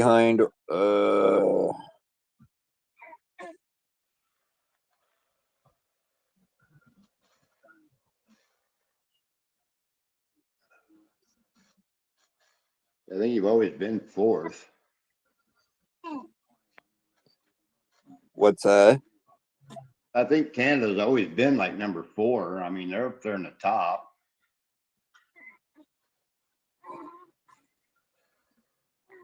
I mean, Canada produces more oil than Iran does, technically.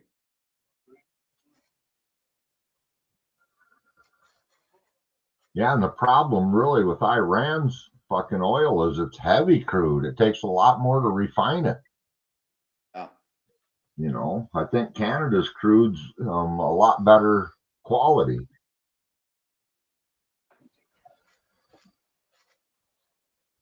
I agree with Trump. I think they're a bunch of cowards. They need to start driving them ships through there. Fuck it. I'll do it. Right.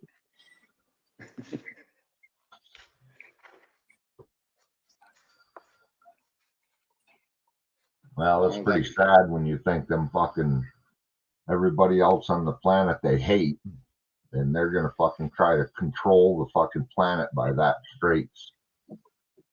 Well, what I don't understand is why don't fucking the U.S. have one of their big fucking ships fucking sitting right there in the corner of that water? They're coming in there and We've already killed enough innocent fucking people, and that's what they want. But No, but I'm sure one of your big fucking U.S. ships there sit there, and if any missiles were coming, that ship would have the capacity to fucking shoot up their own shit to protect any ships from, you yeah, would think. I personally, I think they're already on that. They may not be in position, but I think they're already on it. But personally, I don't know. There's a lot of shit flying around, and I don't think any of us know the 100% truth. But I think No. I think the cardboard guy, that the next leader, I don't think he exists. That's just me personally. I have nothing to back that up. But how do you put somebody of power in position using a cardboard cutout?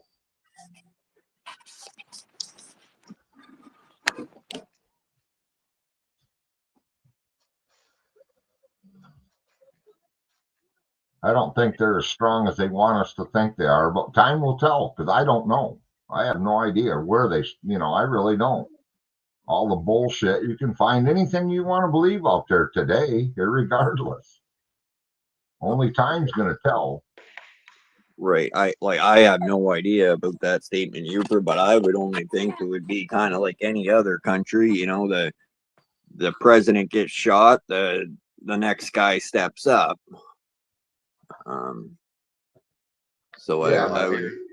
I There's a mean, little difference. Biden, For the fucking, next guy to step up. I mean, we killed fucking 75 of their fucking top officials or what? I mean, and took out their most 90% of their military bases or planes, and that's Israel's mission right well, now. it's still Israel's mission. done. It's still a done deal. We didn't take out the leadership. That was Israel's doing. We didn't do that. Well, I seen a statement put out by the UK guy saying that in no way was UK planning on getting involved in it whatsoever, but Iran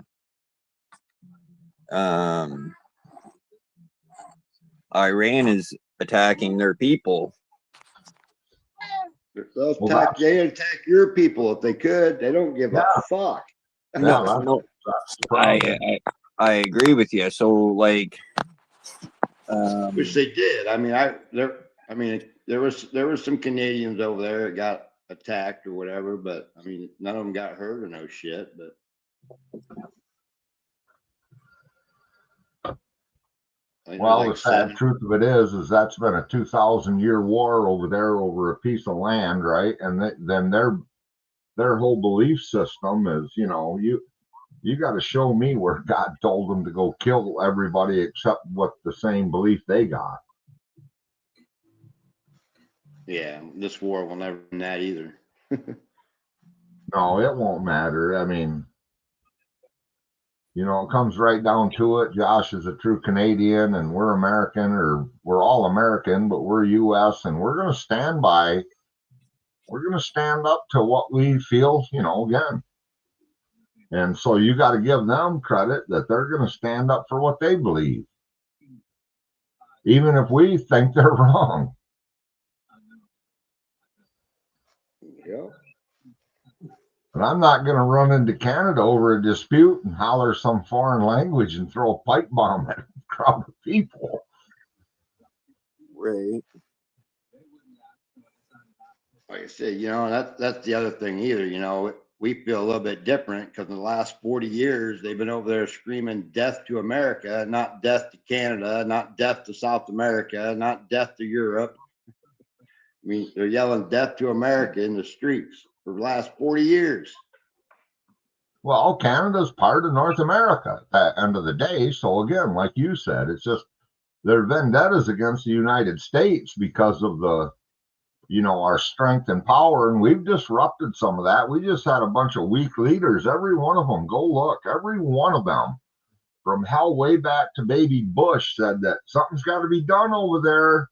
And not a damn one of them did nothing. Did you guys happen to see that video going around of I'm thinking of Charlie Sheen, but it's not Charlie Sheen. The guy that was shot in the neck there, the crowd. Oh, Charlie Kirk. Charlie Kirk. There's a video of him now floating around. He put out, obviously, when he was alive a while back, but about that Iran has a fairly strong army, and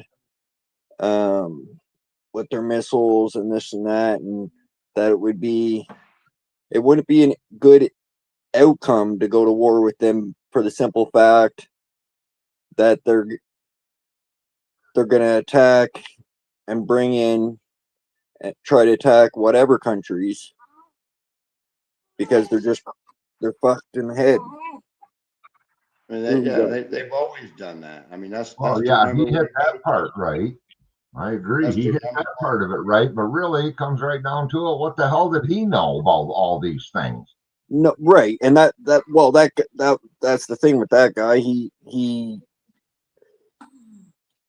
talked about whatever. Right. Kind of like we're doing. What the fuck do we know?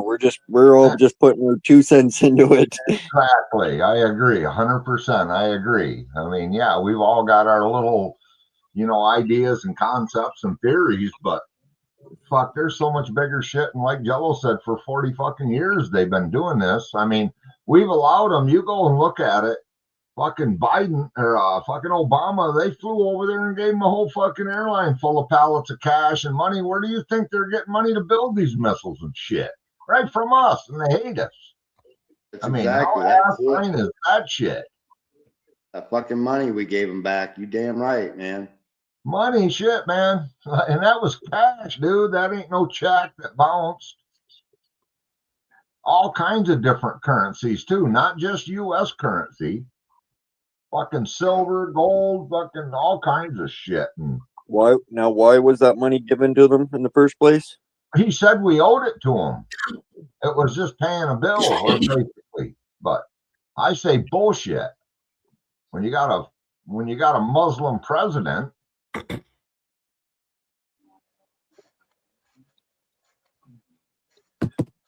what up, Paulie? Yep. You must have something to fucking add. You only come up when there's something fucking greasy. Yeah, gay black man. What's up? What's really greasy is we're getting thunderstorms tonight, and Uper got a blizzard this fucking weekend. Fuck yeah, I'm at 15 inches right now. I looked, we snow blowed the whole deck off earlier, but again, the wind kind of makes it, you can't really tell, but I guarantee you my yard is over knee deep right now. So I don't really know, but I'm going to say on the downside of the house where the wind is swirling, it looks like about 15 inches on the level. And the vehicles are covered. Hey, at 3:30 this afternoon, I was in a severe thunderstorm, and at 10 o'clock tonight till 1 o'clock tomorrow, I'm in a blizzard warning. Yep. Yeah, I've seen that. That's happening here too. I seen that in must have been Missouri when that front went through in one county, so it must be a big county. They were showing that they actually had a tornado watch, and then on the backside, one of the cameras was showing snow going sideways. Shoot. Yeah, 50-mile-an-hour winds, fucking bullshit. Yep. Yeah, that's what they're calling for here. I hope they're wrong here, but yeah. It's going to be a fucking shit show. I can tell you that. So I'm really surprised I still got power. Yeah, really. It's really windy Friday. It's windy here. Yeah. Like I said, I haven't even had a power flicker, which I had one 2 days ago when that big wind went through. Yeah. I'm grateful. I live on a priority grid, so I'm near a hospital, so if usually the power's pretty good over here.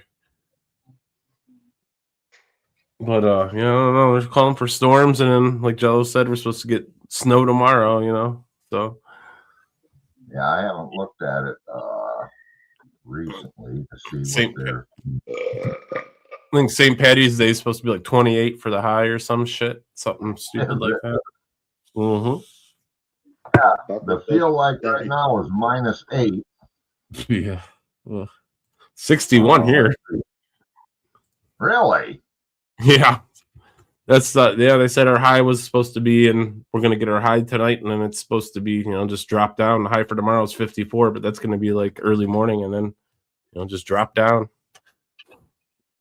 Yeah, 21 here feels like -8. It looks like the snow band is going to continue. Let's see. Yeah, shit. All night. Till Tuesday. Man, it don't even slow down till 10 p.m. tomorrow night at 53%. That's the lowest I see from now until 10 p.m. tomorrow. And then it looks like it waves off at about 1 a.m. And then 4 degrees. We had 68 for the high today, 52 tomorrow, and then 27 on Tuesday. Yeah, so tomorrow's temperature will be 39 degrees lower. Yeah, that's crazy. Fucking Midwest, dude. Yeah, I saw like Mackinac got like 2 feet. I'm like, shit, Youper's getting beat up there for sure. Like, yeah. Josh was saying he was getting snow the other day as well. A bunch of snow. Fuck. All going your way, bud. It's going Youper's way. We're getting the good old severe storms and bullshit. Stretch is coming in with you, man. I don't think we'll get much snow. Half an inch, maybe. Get three. I think first day of spring's Friday. 75 degrees. It's fucking Friday. Wednesday, Thursday, Friday. Yeah, we got 51 here. And mine says 75 Saturday, then 59 Sunday. Yeah, 52 Saturday, 63 Sunday. Yeah, 63. No, that's 43. Never mind. Long way out. Yeah, it always changes.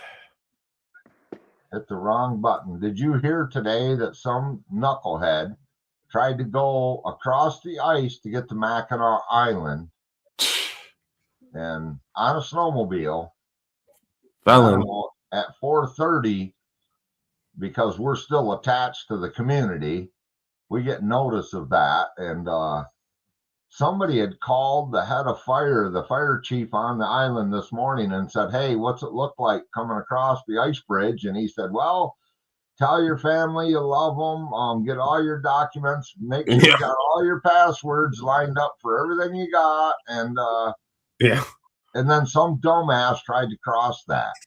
And it's a whiteout, so he drove right into open water on the damn snowmobile. Sure he'll. I was gonna say I'm sure we'll hear about that one on the 11 o'clock news, but yeah, 11:11. I'll have to catch the replay on it. Well, they'll go look for him, in them airboats and shit. But still, my God, how do you? So they damn well he had a cell phone. So if he ain't responding to that, you know where he is. And there's a lot of current there too. So even if they found a hole, shit, who knows where he is? He could be in Lake Michigan by now. It's true. Yeah. Sad. What a fool. Some people got more money than common sense. Dude, that's just plain ignorant, man. They've been riding stupid electric snowmobiles back and forth across there too, which I don't know much about them, but I do know even like my 440, which is, it's an old sled, 440 Indy, but you get in that heavy slush, man, and you better have it to the bar, and you better have that flap bungeed up, or the tunnel will just fill with slush, and you ain't going nowhere.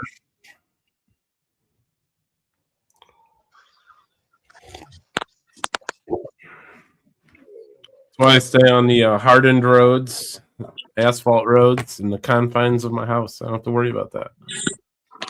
The Indies are nice sleds, though. Used to have an old SRV. I just hope it was some young single man that ain't got no brains, didn't leave a family, or he left somebody behind, but you know what I mean.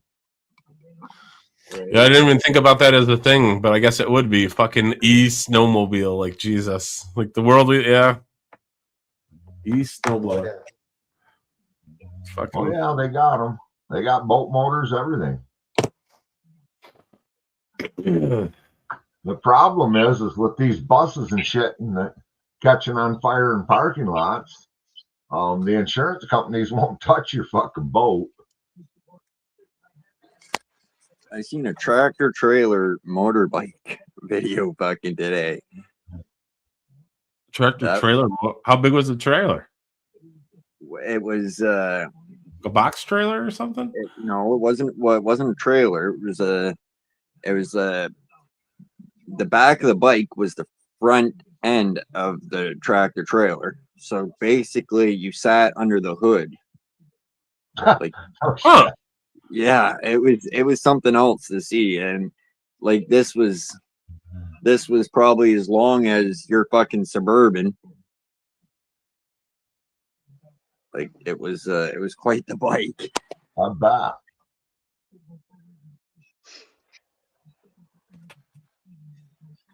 Yeah, I thought he was just hauling shit with it. Yeah, that's pretty interesting.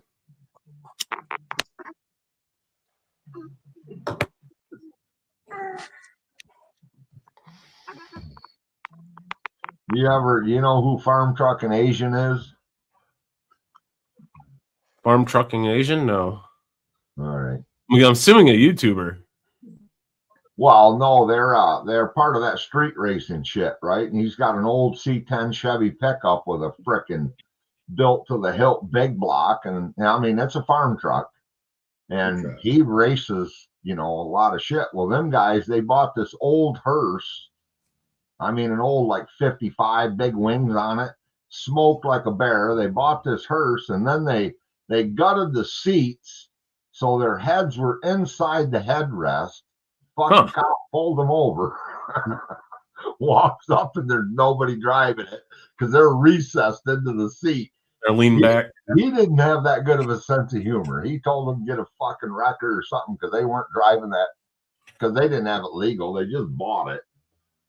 But here they had two little eyeballs in the fucking headrests, and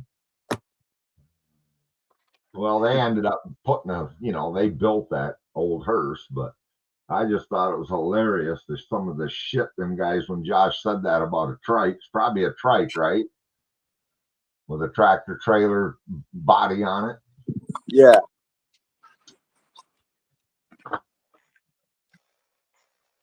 Is that group from I'm sorry, go ahead, Joel. I didn't say none. Oh. I was gonna say, is that a group you're talking about from like one of those shows you put on, like Street Outlaws or something like that? Yes, yeah. Okay, so I think I do know who you're talking about then. It's an orange C10 pickup with a topper on it. Mm. And it'll rip the wheels right off the ground and go. I forget what it runs, but he's always him, and he's with Asian, who is of course Asian, but Yeah. they spell it AZN. But they'll go out fishing and they'll be in a gas station, and here's some guy in one of these supercars, and fuck, he'll eat them up, man, in a street block. I mean, just unreal. But if you look under it, the whole frame chassis. I mean, it's got tires that are frickin' 2 feet wide, slicks, It's not just a stock C10 with a big motor in it.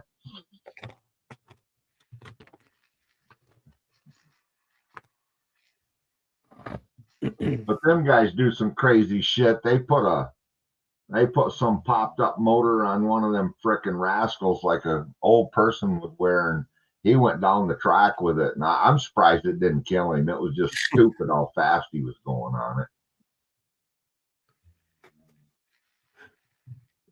Oh, that's crazy. Yeah, they come up with all kinds of stupid shit like that.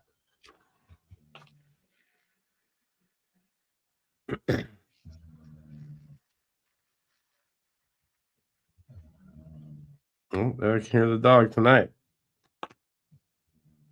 You hear him over there?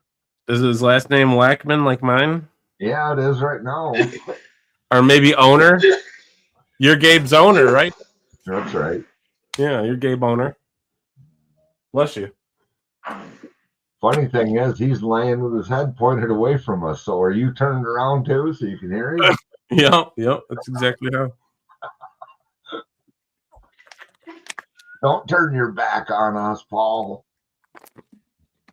The better view. Yeah, it is. Considering you only got one guy with his camera on. He's a fucking beauty.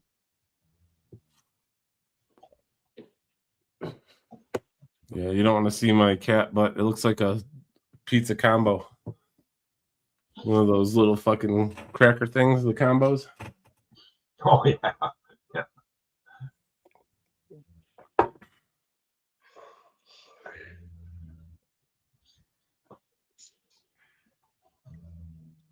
Are you getting better yet, Jello, or are you still sick? I'm still kind of sick. I don't know. Seems like everyone's Blood- catching the bug. Blood pressure's been through the roof right now. So Really? Well, you better get some electrolytes in you, man. Come on.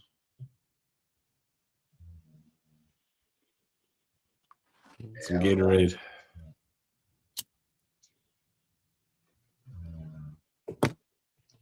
Not that watered down shit either.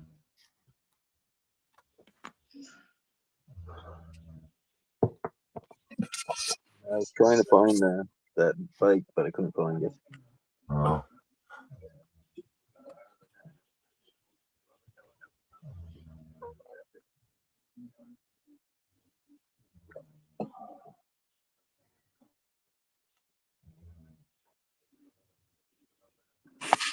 Man, Lil Jack's been so relaxed after his bath.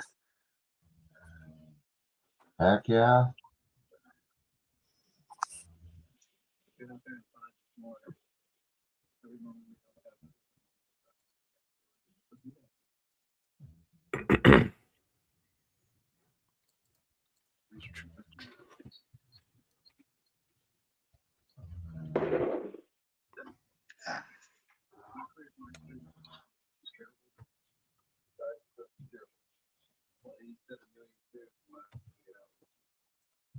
Go.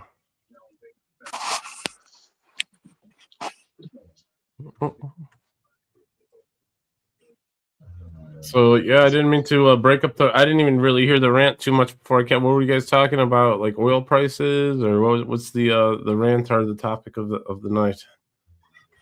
Oh fuck, I can't remember now. Must We have been can't something go back. that I heard. You've been around here long enough. We don't go back. Well, that's true.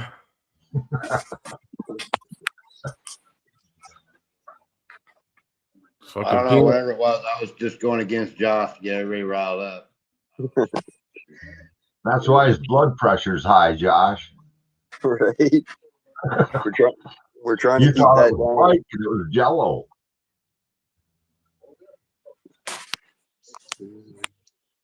Well, hell, 2 out of 3 ain't bad. What up, Kid Blood?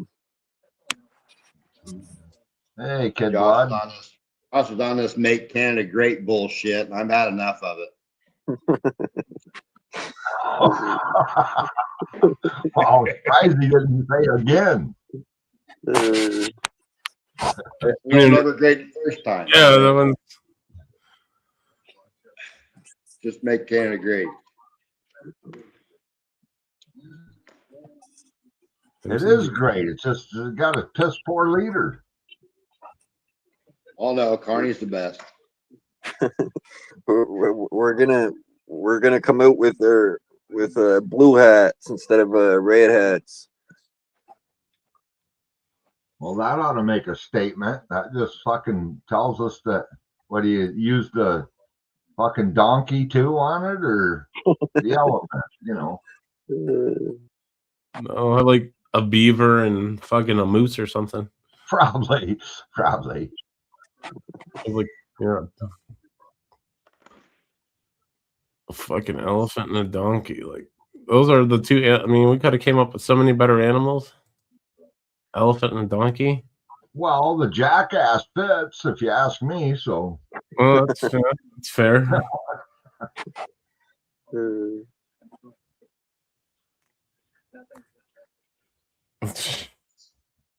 Fucking.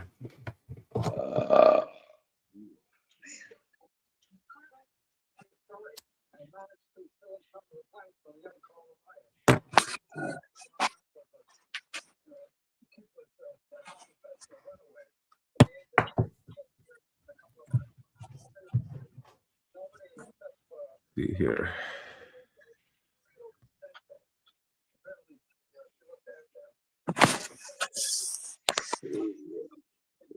Sleeping his hand up on his face here.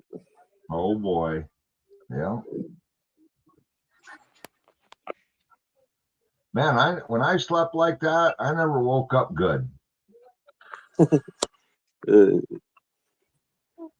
That's because we got a neck. You don't got no neck yet. That's true. That's true. I got pretty flexible at that age, ain't they?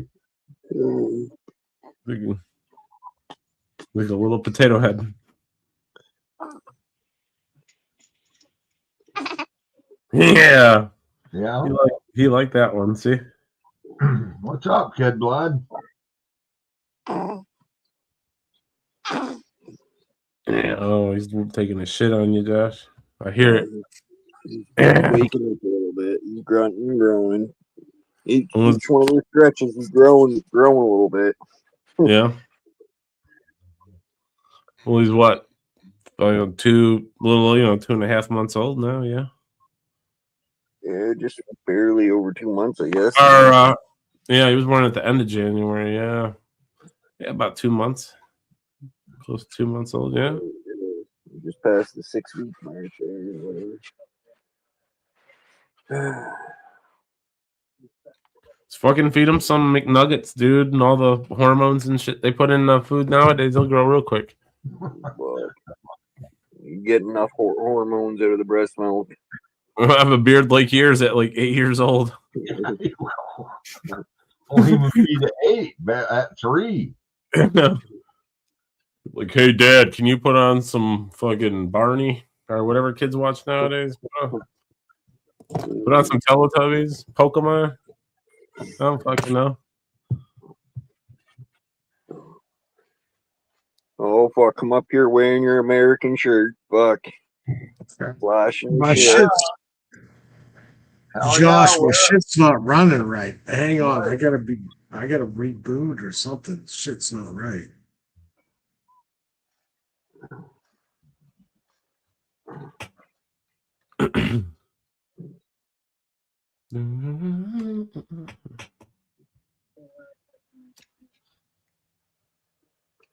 Well, you pissed him off. He won't be back. That didn't take much. That was the fastest rage quit I think I've ever seen. Right? He's looking for his blood pressure medicine right now. Yeah. Some electrolytes. Yeah.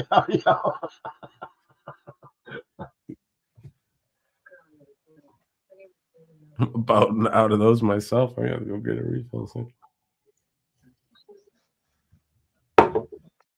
Oh, yeah, I got nothing but nonstop good old college basketball for the next 3 weeks. I can't wait. Is it? It's Tuesday. U of M made it, so we'll see how far they go. Doing fair this year. Got a couple injuries, a little banged up, but they can always overcome. Well, I'll be honest, I don't follow sports much, but if I'm gonna watch, I'll watch college. I That's enjoy the- that way yeah. better. I'd say that's the one I follow the most. I would say would be college basketball. Fucking Jello's Illinois ain't looking too bad. They might do pretty good this year as well. They did good last year, so we'll see. But I don't yeah, watch sports. I don't watch sports, but if I was gonna watch sports, it would have to probably be women's volleyball or something. volleyball.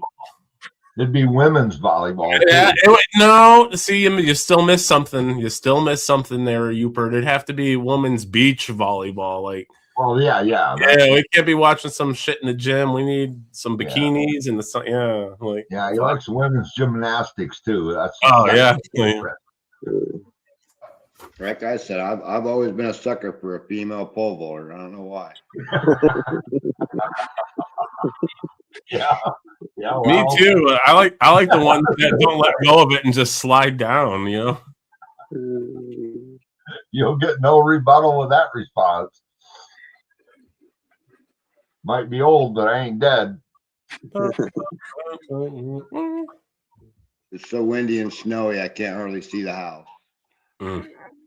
Damn. Well, when I get up in the morning, I'll take a picture and send it to you. I'll step out there It'll make me feel better. and it probably will.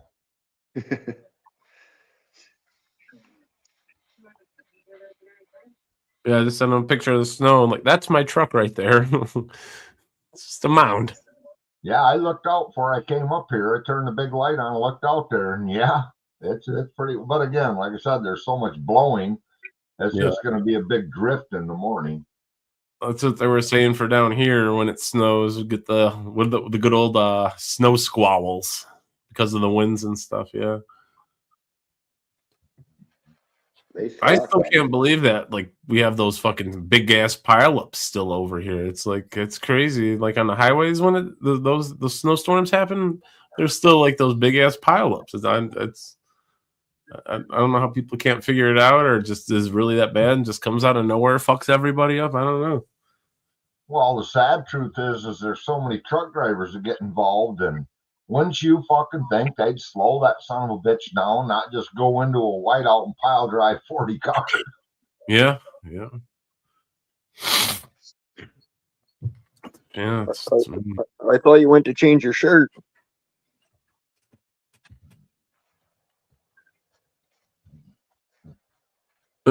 I didn't have any maple leaves in the closet, so I had to stick with this. You used them for kindling in the wood stove last time you had to light a fire.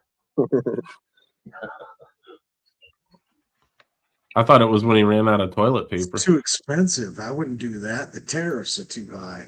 Well, I that's hate true. That's true. I paid a motherfucker to come rake them and back them all out of my yard, every one of them. Fucking maple leaves. I burnt mine and it smelled like waffles for like a week. It was amazing. Well, they didn't smell like maple syrup, did they? No, it smelled like burnt, disgusting waffles.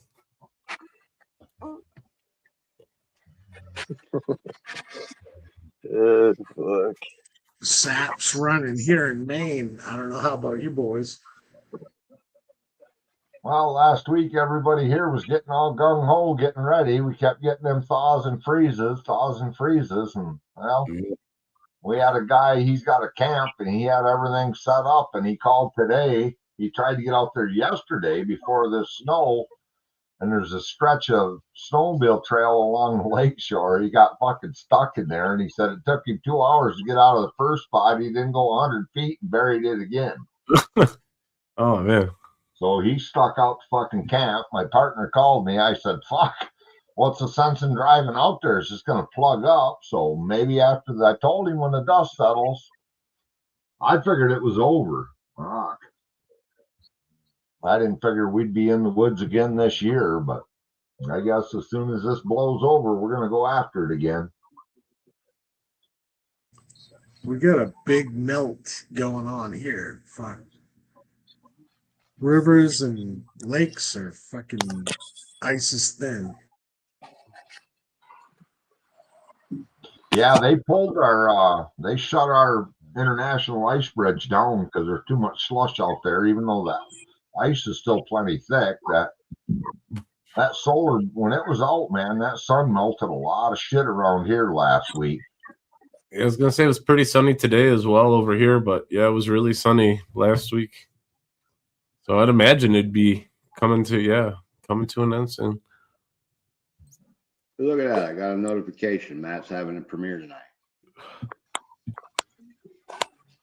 Well, he texted me Where's- earlier today. Fucking, I don't know what time it was. It was early. He was like Yeah, putting like out a when- video soon, and then he didn't put it out until fucking 10:30. I was already live when he put it out, but he said it took 5 hours. He wrote in chat that it took 5 hours to upload or something.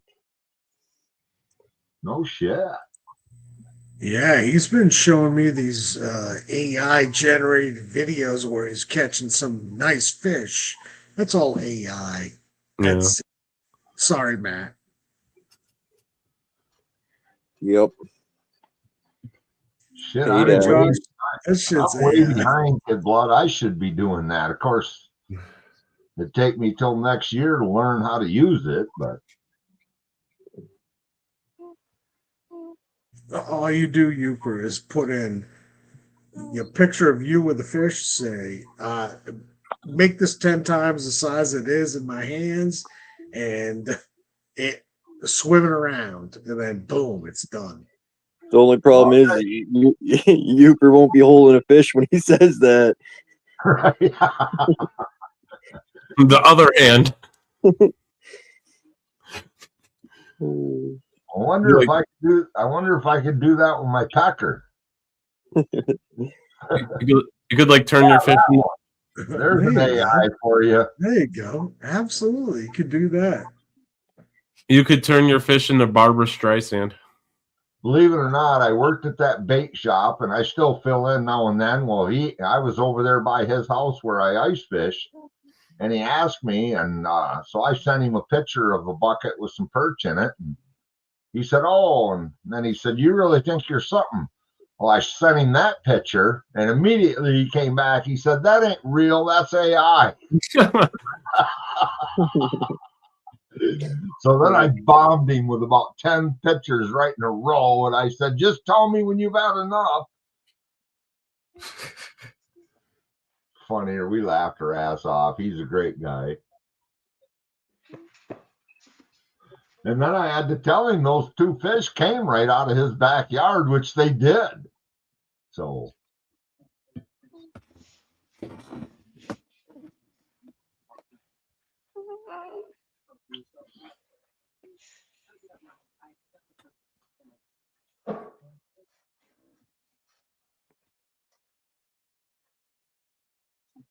Are you gonna wake up?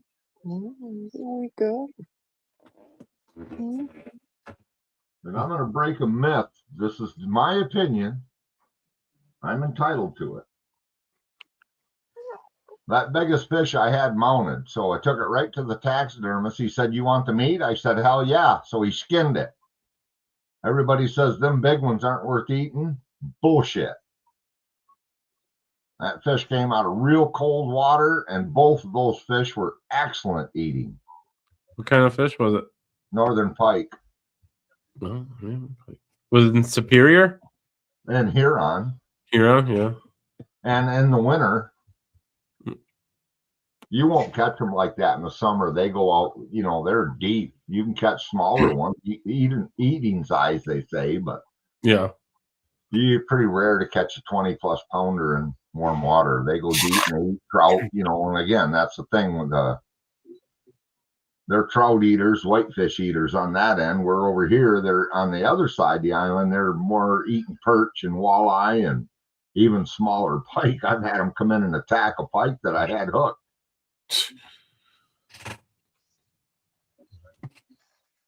Yeah, so they got the walleye in the river over here. That's what people fish. I don't know if I'd eat it, but it's there. Well, I fished that a lot in the late 70s, early 80s, and we always gave them to a guy who smoked them, believe it or not. We used to fish the Trenton Channel a lot His too. zigzags were always wet. Yep.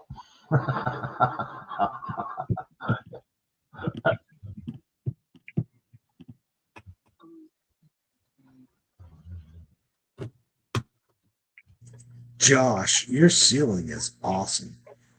You like that? I love it, man. Wow.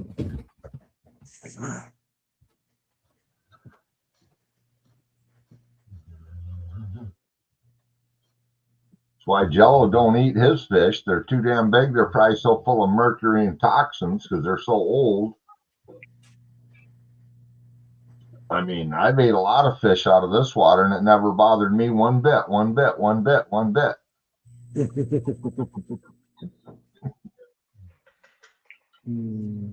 We've had mercury warnings here for shit 35, 40 years.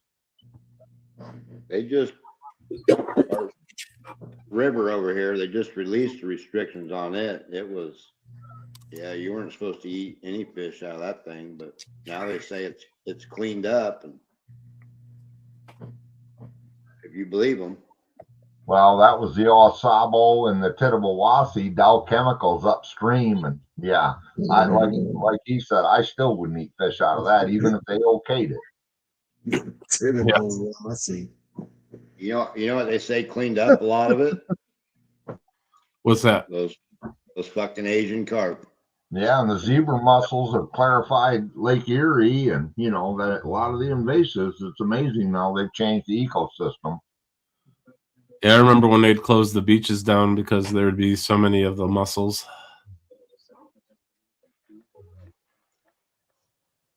It was fucking you know where would be a good place to fish? It's called the Rouge River. You ever hear that, Uper? Yeah, we pronounce it rogue though, but yeah. Yeah, now Rogue River. There's some great fish coming out of there. Yeah. Yeah, Probably. some really nice steelhead too. Really nice steelies in there.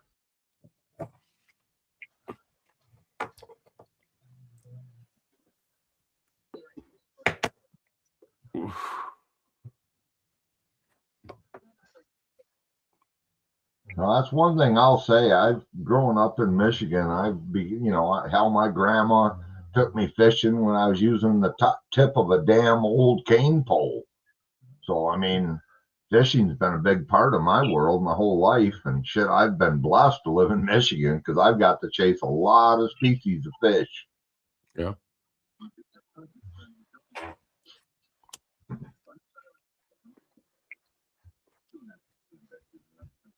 Yeah, I used to fish for a lot of fish when I was younger, but now I just catfish.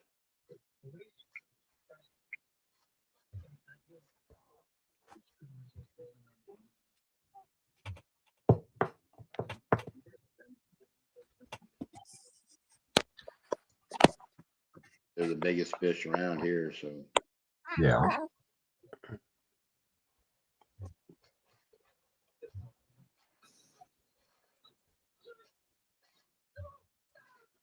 Yeah, I think someone broke the record last year for the biggest catfish caught over here. What's it?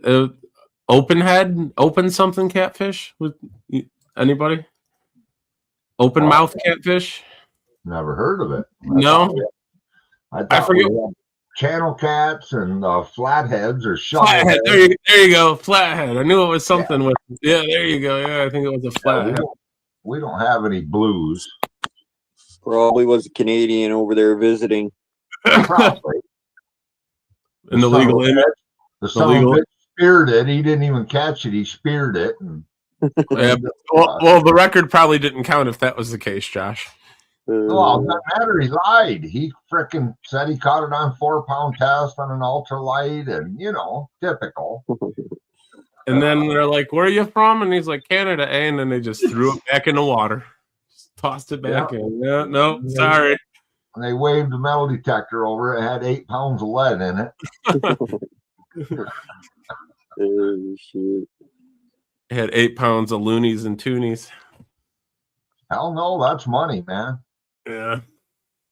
I think it's funny you say that, though. You'd probably be surprised at what some of them great big fish actually suck in. You know, remember the movie Jaws? They pull a license plate out. Yep. Well, I think it was like last year or whatever, that guy cut that one open in Maryland or whatever, and fuck, man, it had a fucking dildo in its belly. Jesus. Ain't that crazy? What the fuck? That's- was Uh, it a swordfish? It was a blue catfish. Oh man. Yeah. I that's seen fucking- one that at Oh, the grocery dildo in- store had a watch. There was a watch? story about a watch being in a fish. Well, there's even more of an amazing story, Josh, of a man being in the fish, and his name was Jonah. And that story you can find in the Bible, good sir.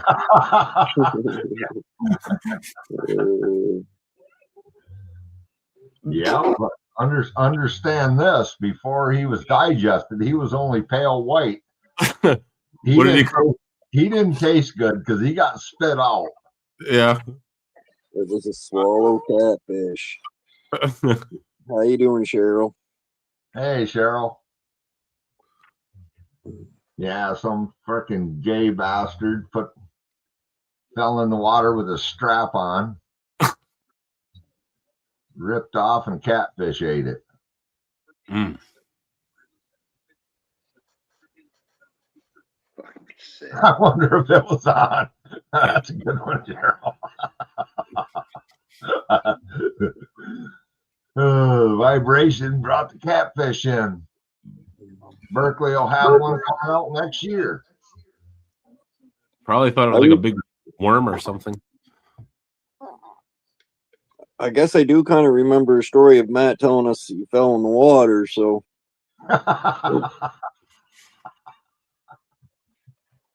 Must have fell right out of his back pocket. The bad thing is it smelled like shit then. Well, I wasn't talking about the back pocket on his pants. God, he ain't even here to defend himself.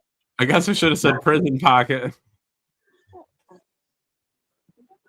Yeah, I'm sure it was too. See what you did, Jello? Jello, didn't you say you caught like 5 fishing poles or something one time? Was that you? Jello. He hogged Yeah, the I whole think tree in. yeah, it was more than 5 fishing rods, I think. I had like a tree. Yeah, it was a log or something with a bunch of fishing poles on it. I thought I had 100-pound catfish that day. I bet you did.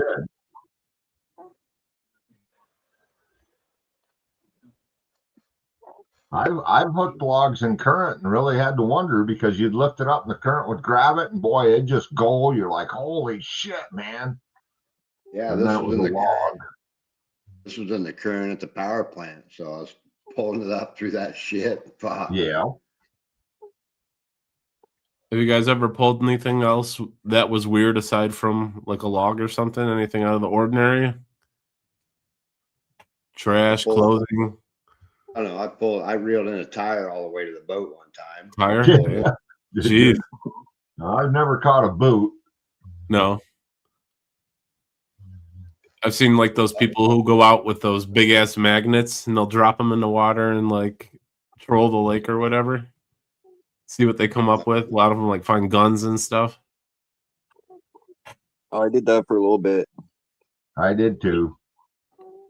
With the magnet? Oh, Yeah. hell yeah. I got a 500-pounder. And the bad thing is we were on a crib dock, which is with the piling. I told my little grandson, whatever you do when it gets close, hold your arms straight out and pull it up. Well, that son of a bitch stuck to that steel plating and we drug it all the way to the top. I'm going to tell you what, I finally got it off of there, but that was hell. I think you could lift a damn small boat with it. It was only a 500. I knew better than to get a 2,500, but Mine stuck to the bottom. Mine stuck to the bottom of a bridge. Oh no. You know, I dangled it over the bridge and I started swinging it back and forth so I could throw it way out there. You know, instead of just tossing it, I was just swinging it. and it come back around and it fucking must have got close to the bottom of the bridge. It went thump. Yeah, that's basically gone at that point. Yep, she's still there today. Yeah.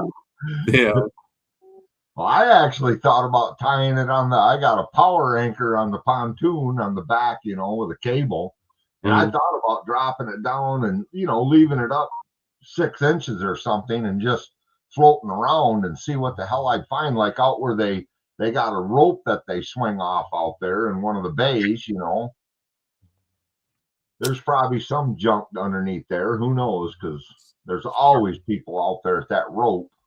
Car keys or Yeah, cell who phone or knows? something. Yeah. Yeah. They're always half drunk or mostly drunk. You know, there might be 5 pontoons tied up. The problem is after they climb up that bank a half a dozen times, there's a rope with knots. That bank is like freaking clay.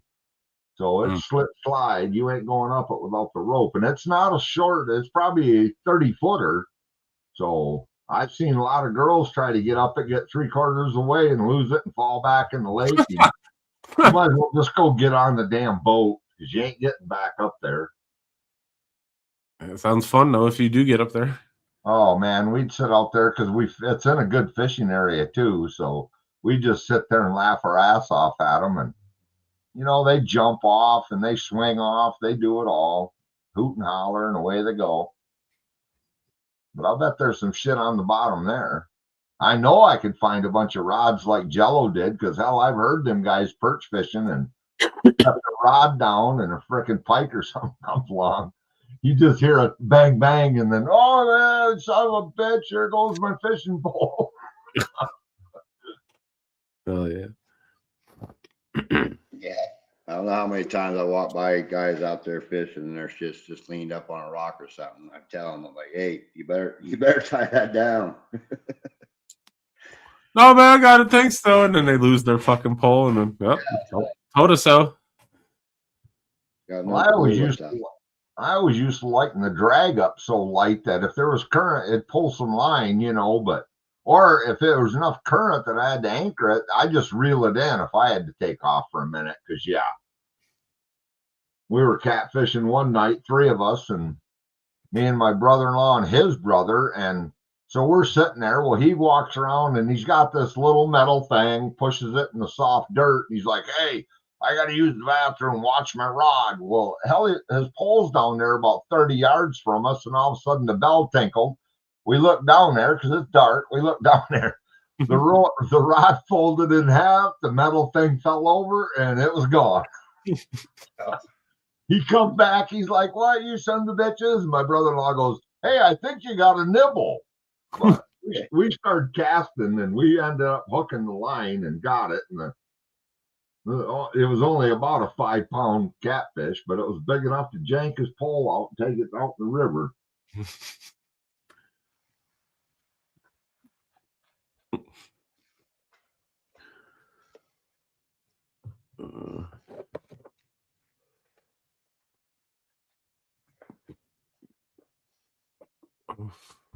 It's pretty good.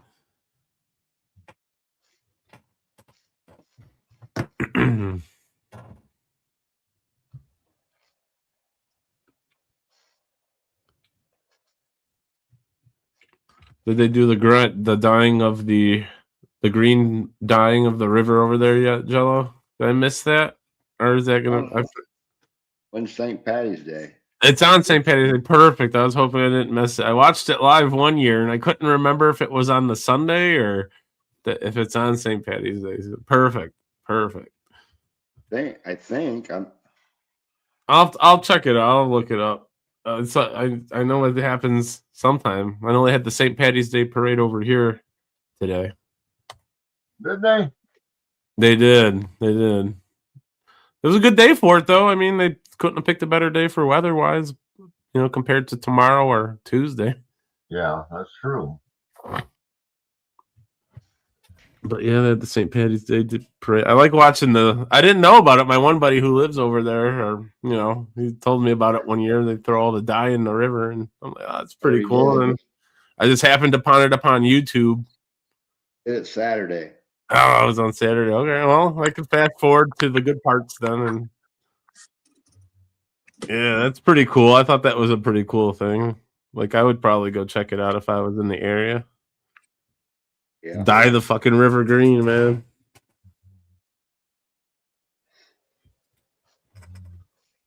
The Boston Tea Party or something. The old one, not the new one. Well, you remember back in the day when the country was tough and not a bunch of pussies, and the holiday was on the day of the holiday. Yeah, yeah. Now we got fucking Black Friday in the beginning of November, and Right. like holy fuck, like that really like ran away like with you know, I don't know, within the past 5 years, you know, it'd be like, okay, maybe it's on like Thanksgiving now, and now it's just, yeah, I literally saw Black Friday commercials before Halloween. I'm like, there's Yeah, no me fucking, too. no Yeah. fucking way. Yeah. No fucking way, man. Yeah, like I'm sure all the Easter shit's been in the store like day after thing. You know, what's the shit? Valentine's Day? Well, that was fucking Brandon putting the fucking Halloween shit on, the last day of September. I'm thinking, what in the fuck are you doing? Yeah, way too early. 31 days. What do you fucking put your Christmas tree up November 1st or,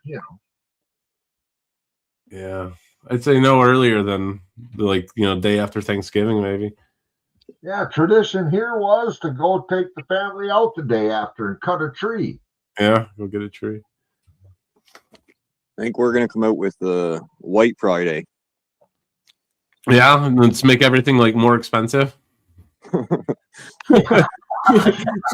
up the prices on everything. Well, it should be Trump Friday. Fuck you. Trump Tuesday. Yeah. Yeah, fuck. Let's hike it all up. Goes perfect with Taco Tuesday. Yeah. Right. Tuesday, But instead for 2 for $1, now they're 2 for 10. right? Jello's right though. We've got an authentic Mexican restaurant, and that's what it is, Taco Tuesday. Yeah. And then one of the bars still has a Friday fish fry. Yep. Well, especially around this time of year, right? It's like around Lent. There's always like a fish deal going on somewhere. Or is that over? Me and my grandson went out there a couple Fridays ago because we helped a lady out of the ditch, and she shows up with these, a fucking gift certificate basically to the bar out there, and it's a bar restaurant, but we ain't been there in a long time. So hell, we rolled in there on a Friday night, and it was like $18 a piece. But holy shit, dude! All the fish you can eat. There was homemade coleslaw, homemade bread. I mean, we walked out of there, and I'm like, dude, you can't eat out for $18 anywhere with that kind of food. So no wonder the parking lot was full. We waited across the street till a group came out. What kind of fish was it?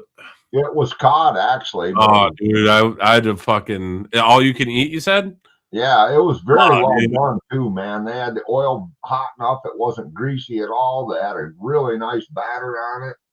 I would have skipped breakfast and lunch that day. Smoked a couple joints before I went in there. Oh man, I'm getting my money's worth. Oh fuck, that sounds delicious. Yeah, we still got some money on them cards, so we'll probably hit it again on Friday night here in the future. Love coleslaw. Did they have the fries to go with it? The chips? Actually, French fries, yeah, and we didn't even eat all of them because, again, the portions, it's not like most places. I mean, yeah, give me some tartar sauce and fucking let me sauce. loose. Let me loose. Like I said, I was really shocked. I buttered up a slice of that bread, and fuck that. Somebody homemade that shit. That they didn't buy that in the damn store.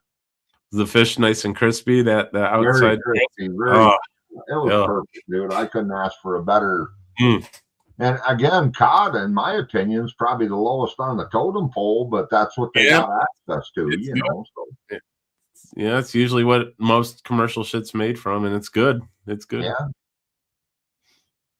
No, we've bought frozen cod before and chunked it up and made tacos out of it. Yeah, fish Stuff taco. like that a lot, cilantro, and we got a sauce we put together for dipping, and Yeah, I'm not a huge fish guy, but I did enjoy some fish tacos for sure. Like you said, with the sriracha, Mm-hmm. nice little spice to it. Yeah. Yeah, little kick. Mm-hmm. My wife's been on this kick of making sourdough bread because you know how that is. You activate it and you keep a jar in there. Yeah. Get the starter kit or whatever. She took like two wooden rulers and laid them on the counter. Took a roller and rolled them out really flat and cut it up. Put them on a cookie sheet and made some frickin' chips and different, you know, garlic on this batch and some salt and pepper and different stuff. And man, it was killer. I'm like, shit, let alone the bread that's making it. So been eating a lot of sourdough bread lately, which don't really help when I got on the fucking scales tonight and I'm 231 pounds. You gotta take the sourdough out of your pockets next time. You know? Heaviest I've ever been in my life. Yeah, I'd say about the same for me, but I'm well into the 195 to 200 range now myself. But yeah, I'd say that's about the biggest I've ever gotten was 230. I was like, oh fuck. And then just naturally kind of went down. I didn't really do it. I mean, so I guess it was a good thing or a bad thing.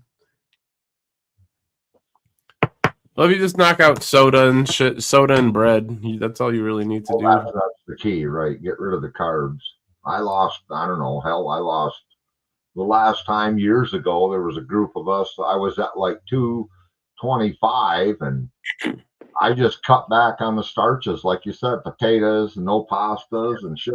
I was down to 212 and really like 6 weeks maybe. But, and like you said, I don't drink much soda pop. I drink coffee and water, but. Well, yeah, I was gonna say if you can stick to it, then just stick to eggs, meat, fish, fruit, coffee, and water. Yeah, if you just stick to those things right there, you'll really lose some weight quickly if you just stick to that. I think my main problem is more than anything is we grow a lot of potatoes, and so in the summer we're cooking on the grill. There's always a big old baked potato on there wrapped in oil, and you know.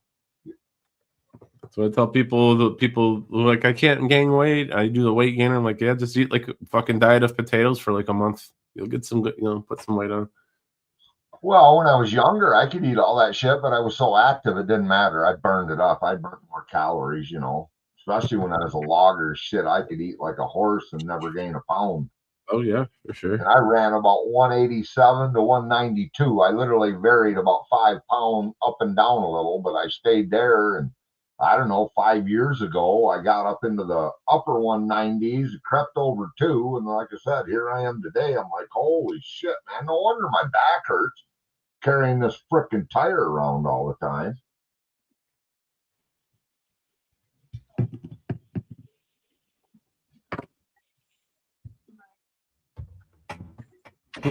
Right back. I gotta go grab some.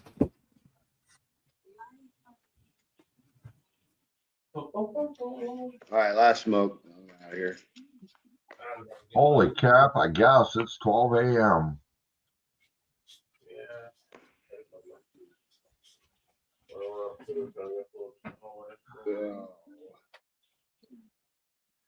All right, I'll have one more with you, Jello. I'm out of here too. All right.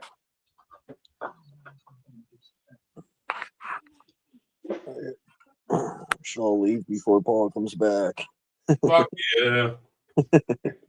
I literally actually just pulled out a cigarette and was getting ready to do the same thing before I had to get up. So, so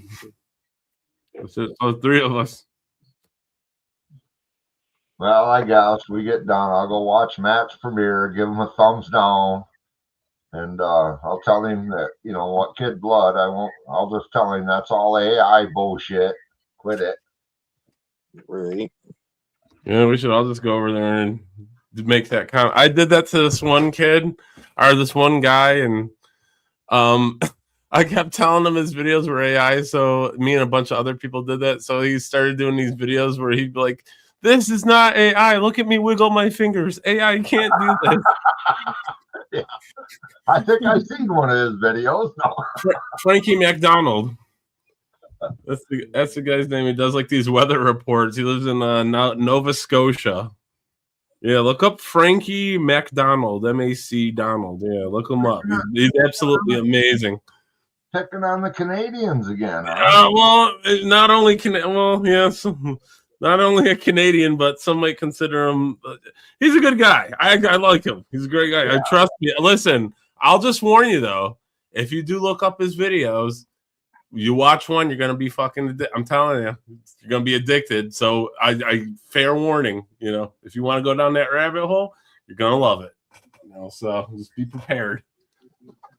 He's a good guy though. He's talking about Nova Scotia Fest 2026, and I may be coming to your land, Josh. Watch out. They ain't letting you in. You're from Detroit. It's true. You ain't crossing that brand new bridge, buddy. I was literally getting ready to say not going across the Gordie Howe at least. I'm not too far from the ambassador though, about 10 minutes away, 10-15 minutes away from the ambassador. So go over to Windsor, make our way in through there.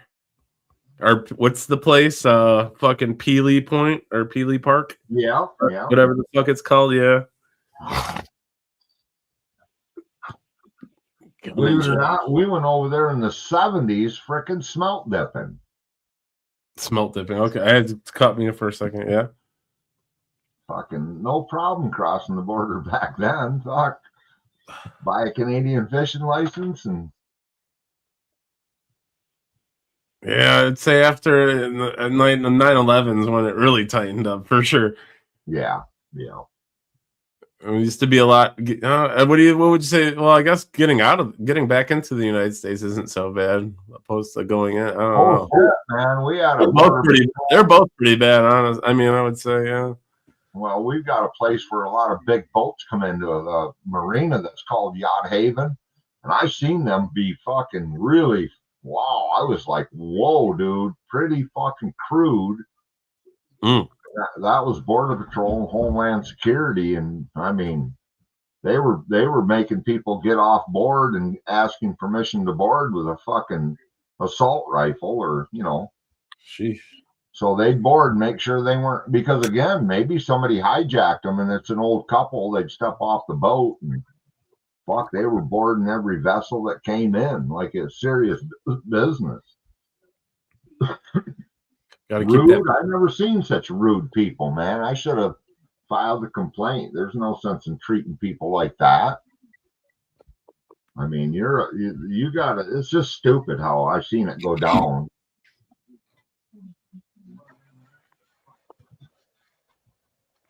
They're basically, if you brought a Canadian vessel in here, they were basically treating you like you were guilty of something until they found nothing, you know.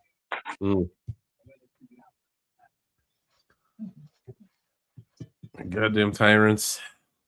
Yeah, they were, dude. I should have filmed some of it, but I really should have. Yeah, it's bullshit. You only treat people like that when they give you a reason to, you know? Well, we pulled in there one day to load at the boat ramp, and they walked over there, and I'm thinking, you know, the fucking boat's a Michigan registration, blah, blah, blah, and they start asking questions, and then they asked permission to board. I said, absolutely. Well, then they look on the tag in my boat, and it says, you know, it gives you the weight and then 9 persons. And so they looked right at me. They said, you got 9 life jackets on this vessel? I said, I'm sure I do. They're underneath the seats in them pockets. There's some up under the nose. And I think there was 11 in there because some of them were like kids. But yeah, they told me, well, if that plate says 9, you got to have 9 on board. I'm like, I got 2 people in here, you know, just being really sticklers. And I'm thinking, you got better things to do. That should be a Coast Guard thing, not, you know. Yeah. How you doing, Adrian? Hey, Adrian. Well, it's late for him till we're 5 in the morning. Adrian. I appreciate all you guys coming up on the panel tonight. I'm sure we'll find some other trash to talk about next time. Indeed. That's a fact. All right. We'll see you guys later. Have a good one. Guys, All take right, later. They're quick.